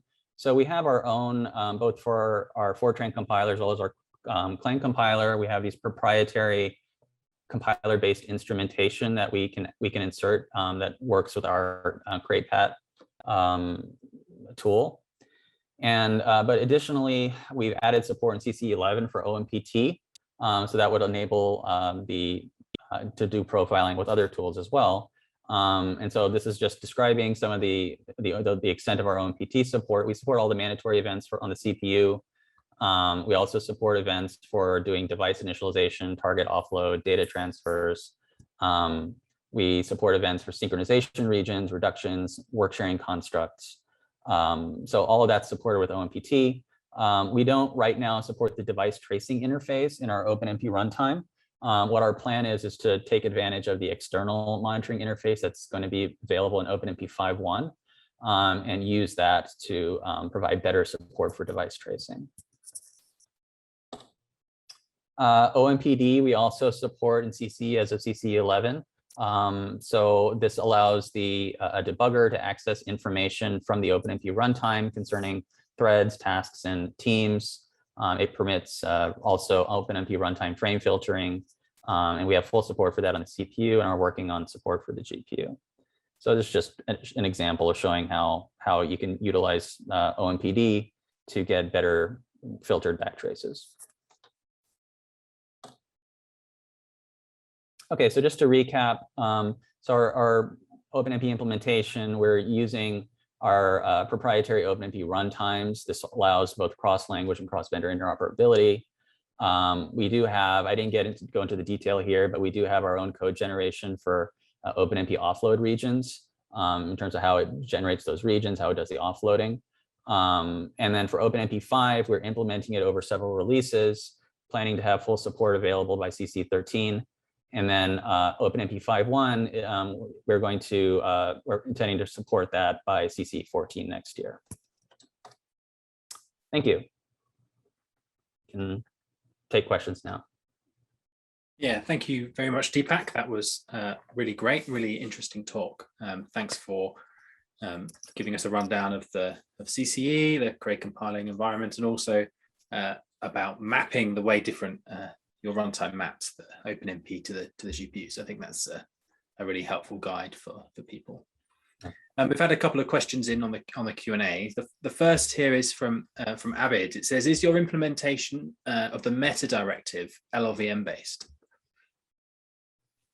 We have a implementation. So we have two implement. So we have, for our Fortran compiler, it's our own implementation. We're not relying on Clang at all for that. And for our Clang compiler, we have work in progress to support meta directive, and that's going to be similar to how Clang supports it. So, but our Fortran compiler is not using any of the Clang or LLVM infrastructure to support the meta directive. Great. I think that answers that. Thank you. A question here from Mark, talking about the Cray ACC debug environment variable. Does that work with OpenMP, not just OpenACC? Yes, it works for both. It's using the same, for the most part, it's using the same infrastructure underneath, so it'll work for both models. For OpenMP, it provides some additional OpenMP specific information, like relating to like the pointer attachment information is something new in OpenMP that we're currently supporting. We don't yet support that for OpenACC. So there's some additional things for OpenMP that you're going to see with that. Cool, that's great. A question now from Kent. So it's about the compatibility between different implementations. So they ask, is AMD ROCm, Clang, and CCE all ABI compatible on a Cray system?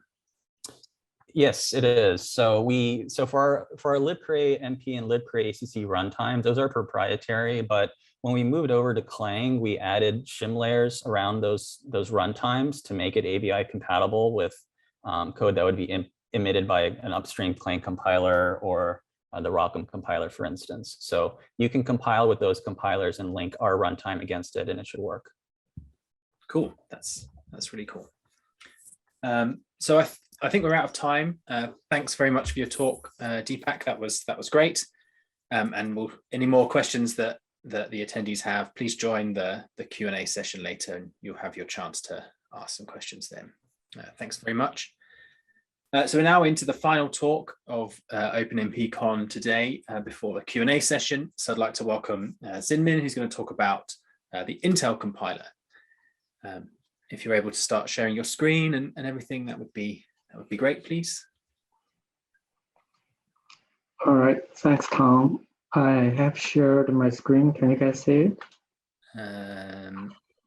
Yep, and that looks great. Over to you. Thanks.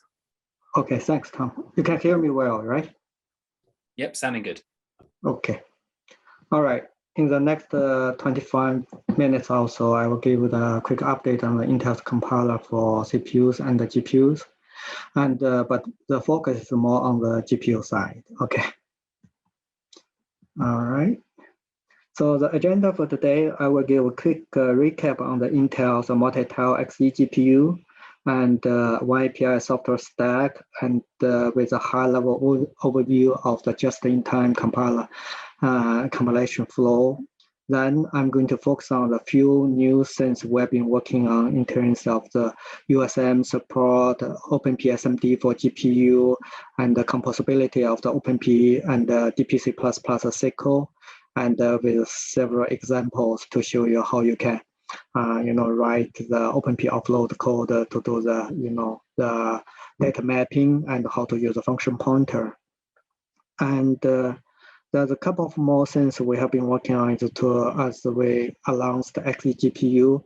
We're looking at the multi-GPU, multi-tile support, asynchronous offloading. And while we're adding the new features, we are also adding some kind of optimization report for the user to understand how the compiler is generating the code to help the user to tune the application with a quick summary there. Okay. All right. So at the Hot Chips 2020, David Blaser and Intel Architecture Day, Roger has been announced the Intel's Xe HP multi-tile GPU. You can see with this multi-tile GPU, you can build with 1 tile, 2 tile, and 4 tile in a single GPU card, discrete the GPU card. Then you can the flops, it's scaling from the 10 teraflops to up to the 40 teraflops. So this is sort of the new descripted GPU Intel has announced. To align with this hardware roadmap, basically, if you look at the XeGPU architecture hierarchy. So basically, in the single GPU card, you can have 2 tiles. If you look at compared to the probably another GPU, you can have a thread blocker. In our case, you have tiles, right? So each tiles has their own set of the EU called execution unit, L3 cache, and HBM. And the connection to the CPU is through the PCIe. And of course, the 2 tiles you can run in the completely different processes on the different tile. You don't have to always running a single processes on the entire GPU. So in this way, the 2 tiles can work concurrently, even with the 2 processes scheduled on it. Okay, there is no global scheduler across the tiles. Essentially, you can treat each single tile as a mini GPU inside. Okay, there's no global state. Then all the communications through the for the 2 tiles through this global memory and the synchronization as well. This is really the high-level, quick sort of a recap of this new Xe GPU architecture. Okay. To align with this new Xe GPU architecture, we are building what we call the OpenMP software stack. So basically, we want to build up the software stack which has a program model, for example, data parallel C++, SQL, and OpenMP, C++, Fortran support for all those different hardware, architecture provided by Intel. Beyond the direct program model from the language, we also provide a set of the library, which we call one MKL, one TBB, and one CCL is more like the MPI-like library. Okay. So for the especially for the the AI applications, beyond the library and the language program model, then we also provide a set of the migration tools and the analysis tools like VTune Advisor for you to debug and do the performance analysis of the OpenMP code or SQL, DPC++ code. Okay. Of course, our end goal is to make sure all those program model and the library works well on the Intel's CPU, GPU, AI, and FPGA architecture. And beyond the OpenMP software stack, we are also working with a set of the national labs and the community to enable all those what they call the framework, like TensorFlow framework and COCO's, Rogers, those high-level, framework for the HPC and the AI application as well. Okay. So under this OpenMP software stack, of course, one of the core component is the compiler, right? So the compiler, we have been shifted our compiler from our classical compiler to LLVM-based, the infrastructure-based the compiler to support both the CPU, GPU, and the FPGA. So the high-level compiler compilation flow is pretty much for all the different architecture. Basically, you have the compiler driver, then you have a different front end. For the C++ and the OpenCL, we fully leverage the client front end.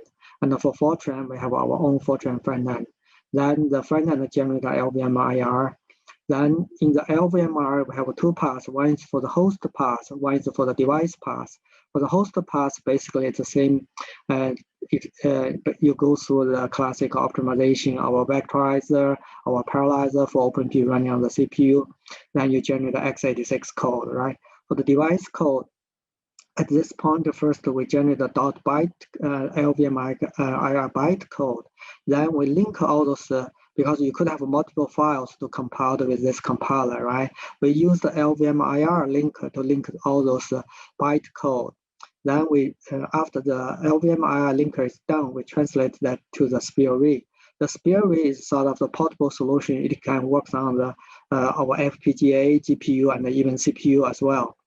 And also we know that for any system that supports the SPIR-V or OpenCL, so this IR should able, of course, maybe require some work.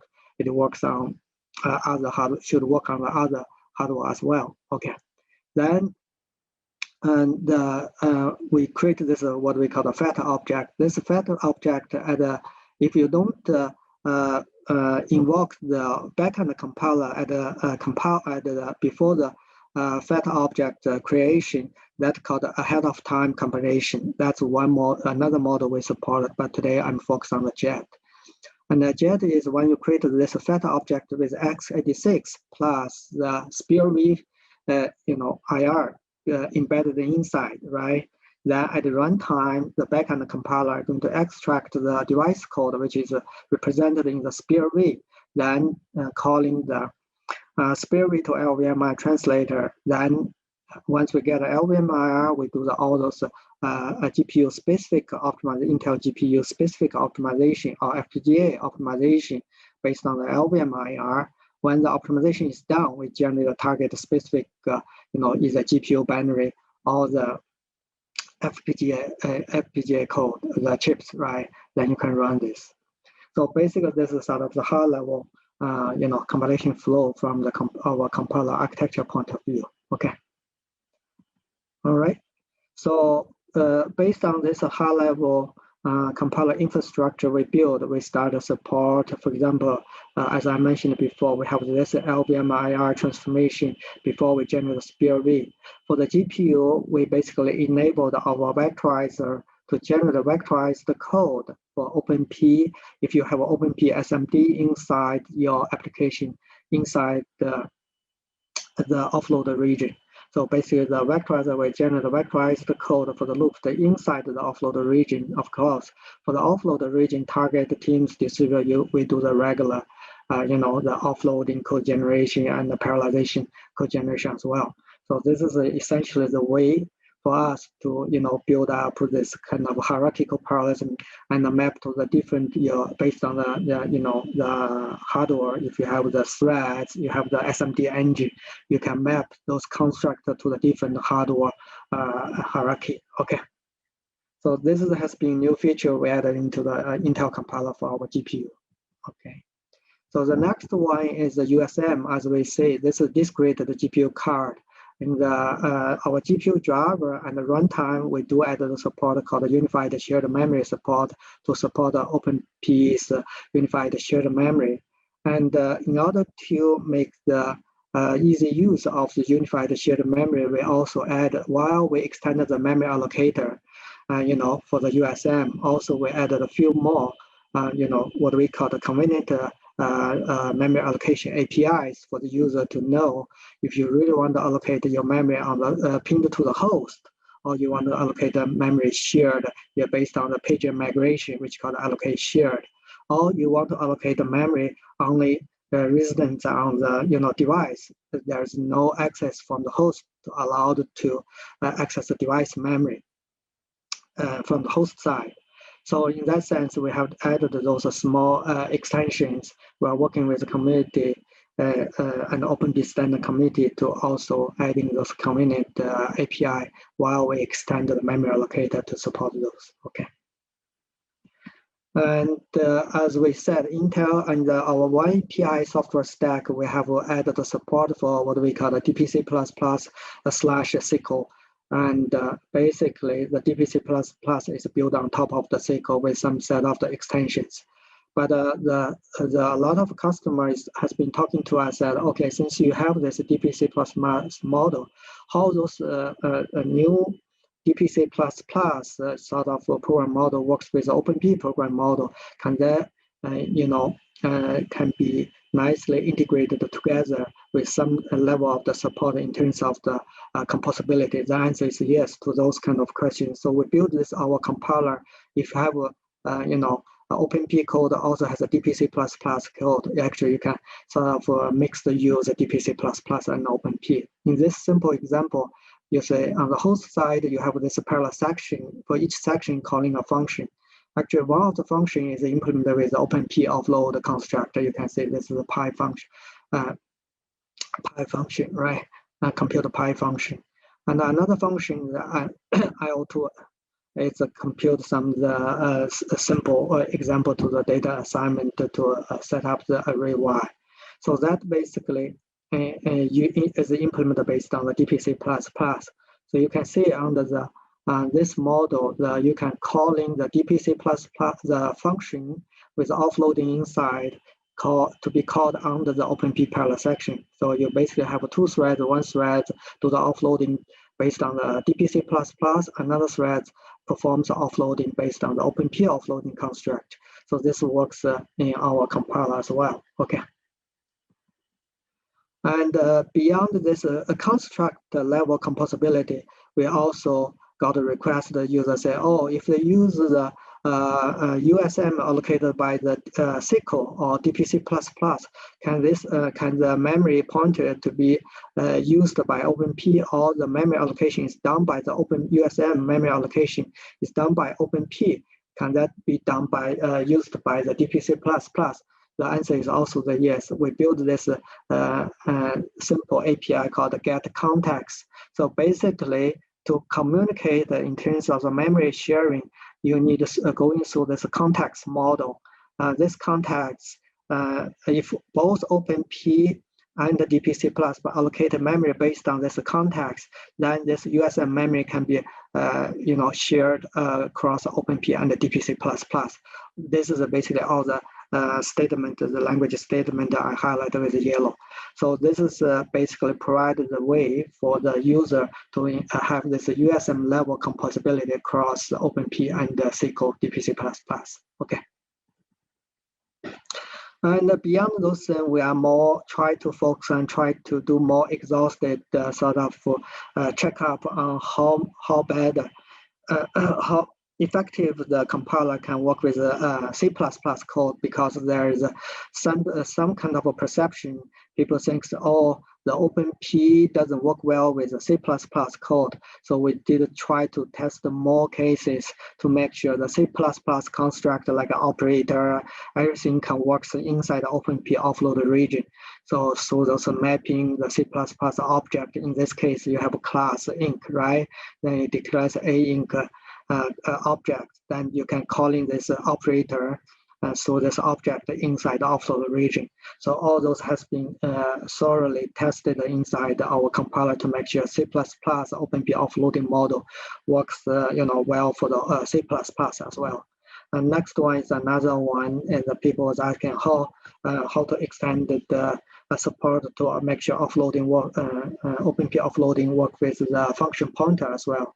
So in the OpenMP 5.1, there's a new class added called indirect that has been supported as well. I didn't add an example here. Okay, so that is another example to support the function pointer inside the OpenMP offload region for the GPU. Another new relatively big feature called the declare map. As we know in the OpenMP, currently there is no automatic what we call the deep copy. If you have a nested data structure with a pointer inside, then you have a nested structure inside, it also has a pointer. So we don't do the current OpenMP, there's no automatic way to do the deep copy. But OpenMP provides the new construct called the declare map. On this declare map, user can define your deep copy or mapper function to handle those nested data structure. This is one of the things we have been working very closely with the client community. And for now, it works well for the C++. This is a simple example to show you how to use a declare mapper to handle the nested structure copy. Okay, for the offloading. All right. All those test cases I put here, you can pretty much simply do the copy and the paste. You can test and run it on your system. Okay. Then the next one is sort of currently it's the sort of our Intel's extension. It's not a language extension. It's basically a way for us in the OpenMP. The OpenMP 5.0, 5.1, we have this device class, right? You basically give the device ID. So in this case, basically you can fully leverage this device ID. Then you create, let's say, a team of the threads on the host. Then inside the inside the parallel region, you can have the offload constructor with teams distributed parallel 4. But you can define your device ID. In this case, since you have two threads running, the device ID is different. So this offload region, you can essentially partition this loop running on the two descripted GPU cards. So in this case, OpenMP really provides us a way to running your code on the multiple multi-GPU system. Okay, and the next one essentially is our simple extension, because in our XE GPU we had this tile. The concept of the tile is like a sub-device inside the GPU card, right? So giving your GPU, let's say you have a single GPU card, you have multiple sub-devices inside. That's why we added this sub-device class. So basically you can partition your loop and also partition your data across the sub-device in the single device. Let's say you have a device 0, then you have 2 sub-devices inside. Then you say you upload this construct or transfer this data to your discrete GPU, but the data can be partitioned among those 2 tiles or 2 sub-devices. That's basically the simple extension. And we had a discussion with the language committee. So basically the current consensus is we are going to change this to use OpenMP 5.2 as an extension mechanism. So basically we can define this class like OpenMPX underscore places. So to make sure, basically take into account of the NUMA of the memory. So we leverage the places concept in the OpenMP. So we can basically don't have to invent a new sub-device class. We use its extension mechanism called OpenMPX underscore places. So to replace this sub-device concept, then we can achieve the same functionality for the multi-GPU support. Okay. So of course, similar to the running the code on the multiple GPU, you can partition your code among those sub-devices as well. This is all those code highlighted with yellow. It's the way you can control your data mapping and the partition your work among those sub-devices or places. Okay. All right. So another feature we have completed recently, currently it's under the one of the internal compiler switch, which is enabled for the user as well. So basically, as everyone knows, the community has added this hidden helper thread for the asynchronous offloading, right? So for the asynchronous offloading, so you can get the concurrency between your host and the device offloader. So in this simple example, you have an offload region, then you mark as no wait. So with this no wait, basically based on the latest client OpenMP runtime, we can create what we call unshackle thread, or we call the free agent helper thread. So that free agent helper thread, it's sort of hidden thread, right? Then that thread again to do this offloading, and your host thread can continue to move on to do other computation. So in this simple example, after your offloading is done, the offloading is done by this free agent thread, you can see the this print statement, the host thread can continue to move on to print this statement called before explicit offloading sync, right? The value is printed value is the before the offloading is done, so that's why it prints the original value 0. Then in the device code, when you're running the device code running on the GPU, the result is printed as 1. Then after this task, basically wait to do the synchronization, and for this synchronization point, wait for your offloading is done, comes back. You can see the result, the value is updated to 1. So the memory is updated to 1. So this is basically shows you a simple. This is a very simple example to show you have a concurrency between your host thread and your free agent thread, which does the offloading. Okay. And of course, everything we have done for DPC++, or for C++ OpenMP, we also enabled all those constructs for the Fortran as well. We have our Fortran front end, and the Fortran front end generate IR, basically a same IR as we did for the C++. Then the same backend, the offloading compiler backend, the LLVM and the optimization path is shared for both C++ and the Fortran compiler. Okay. All right. So next one, we quickly go through some as I mentioned, we have been adding the set of the optimization report. This is one of the successful feature we added to the Intel's ICC and IFOT compiler. User likes those kind of features, so they know how the compiler is going to generate the code. In this case, with the new LLVM-based Intel compiler, we have this -Q opt report. So you can basically this opt report is leverage the community's infrastructure. We generate a YAML format file. Then you can use the community tool opt review, a Python tool to convert this YAML format to the HTML. Then you can see all this reporting information even in the web browser. Okay.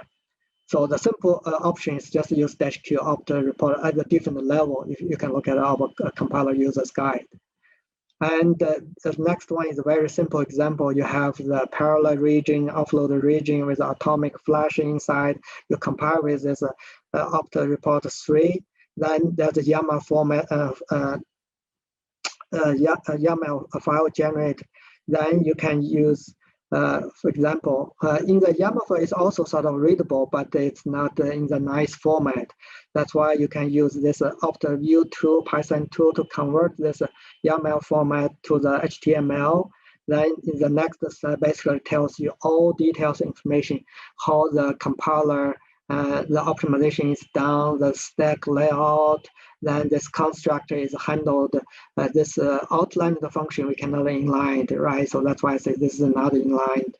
And then we tells you, for example, there's more flash constructor is transformed, and the atomic constructor is transformed. All those information pretty much give you information how the compiler does the transformation. So you can sense what kind of code it's likely to be generated by the compiler. Okay.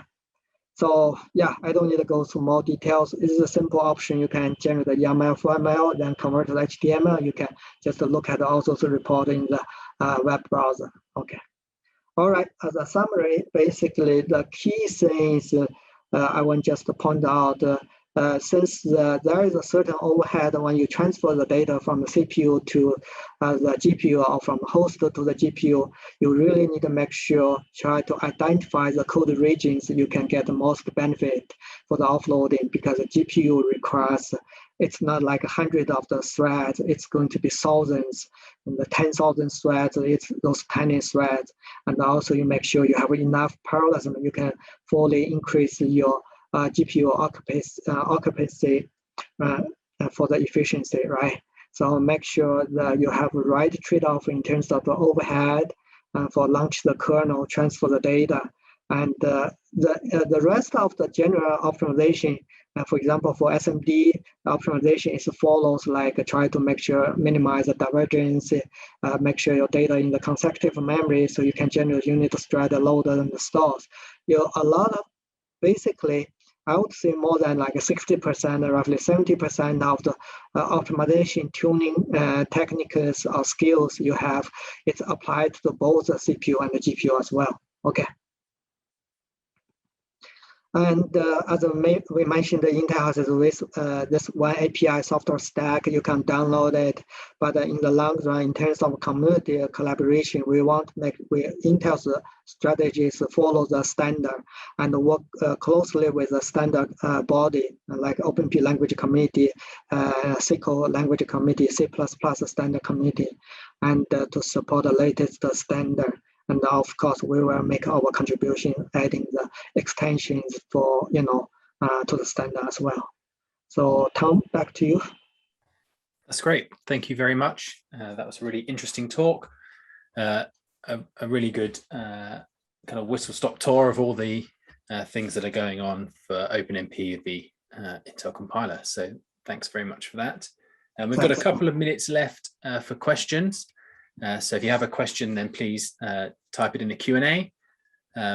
We can address one or two here now.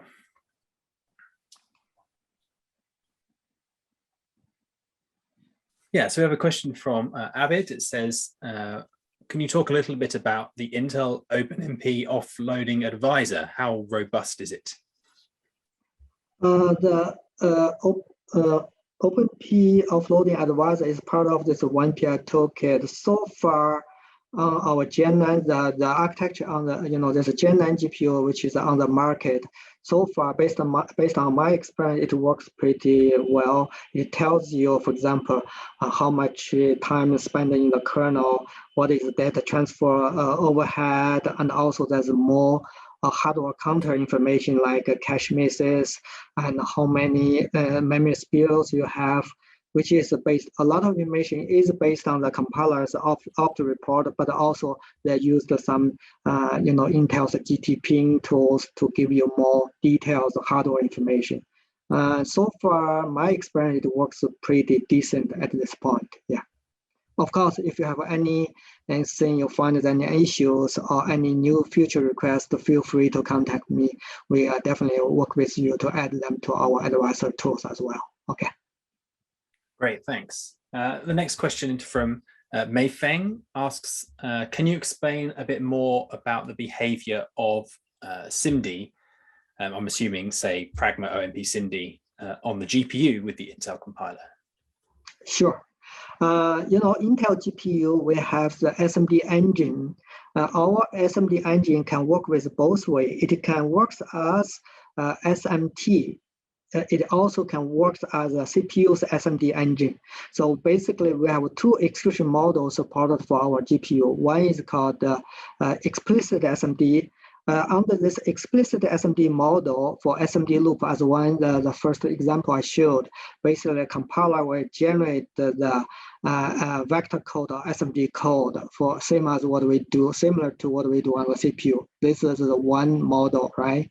Under this implicit SMD, or we call the SIMT-like model, basically we do the vectorization at the kernel level. Essentially, it's like your kernel running on the running with multiple SMT hardware threads, or in our concept, are called running with the SIMD channel. So that's basically essentially you always do the outer loop vectorization, similar to the outer loop vectorization. So essentially, we support both. We do support the outer loop vectorization to enable this SIMT-like execution model, like OpenCL, right, for OpenMP, and also we support this hierarchical SMD. So basically, the outer loop is running as a parallel for running with a thread. In the SMD, we generate a vector code. The advantage with explicit SMD is inside this thread, right? Those you can do the mixed SMD width, not like if you do at the top, all the SMD code, you have to always generate SMD 16 or SMD 32. If you do this hierarchical SMD, you can inside the loop, you can say SMD 4 or SMD 8 or SMD 16. You have more flexibility, depends on the performance requirement. Okay. That's great. Thank you very much. I think in the interest of time, and we'll save all the any questions anyone has for the next session. So thank you very much. Really appreciate your talk. Thanks for the question, and everyone for joining us. Yeah, thanks very much. So this brings us now to the final session of OpenMPCon. Thanks to everybody for speaking today. We've had 8 fantastic speakers. They've all given a really interesting talk. I hope you've found this useful too. We're now going to move over into GatherTown. I'm just going to put the link in the chat as well and show it on the slide as well. So you can copy it from the chat and you can type it out from the slides if you really would like to. The password is just OpenMP, all lowercase. For those of you that haven't used GatherTown before, there's a little tutorial that you might see when you first go to that link. What you will see when you get there is I'll ask all of the speakers today to go and stand next to a poster next to their talk title and their name. It's nothing fancy, just the name of their talk. And if as attendees, you can wander around using the arrow keys and start. The closer you get to the particular poster, you'll start joining in a conversation with audio and with video if you're able to share that as well. So it's very much like walking around a poster session at a conference in real life, but kind of simulated online. Around each poster is a number of seats. There's kind of 20 seats or so the conversations won't get too big. But feel free to wander around, go and have some public conversations with each of the speakers that we've seen today. Thank you very much for attending all the talks today. I will see you over in the Gather Town now. Does anybody have any questions before we close the Zoom up? Maybe you could pop them in the Q&A. Let me have a look.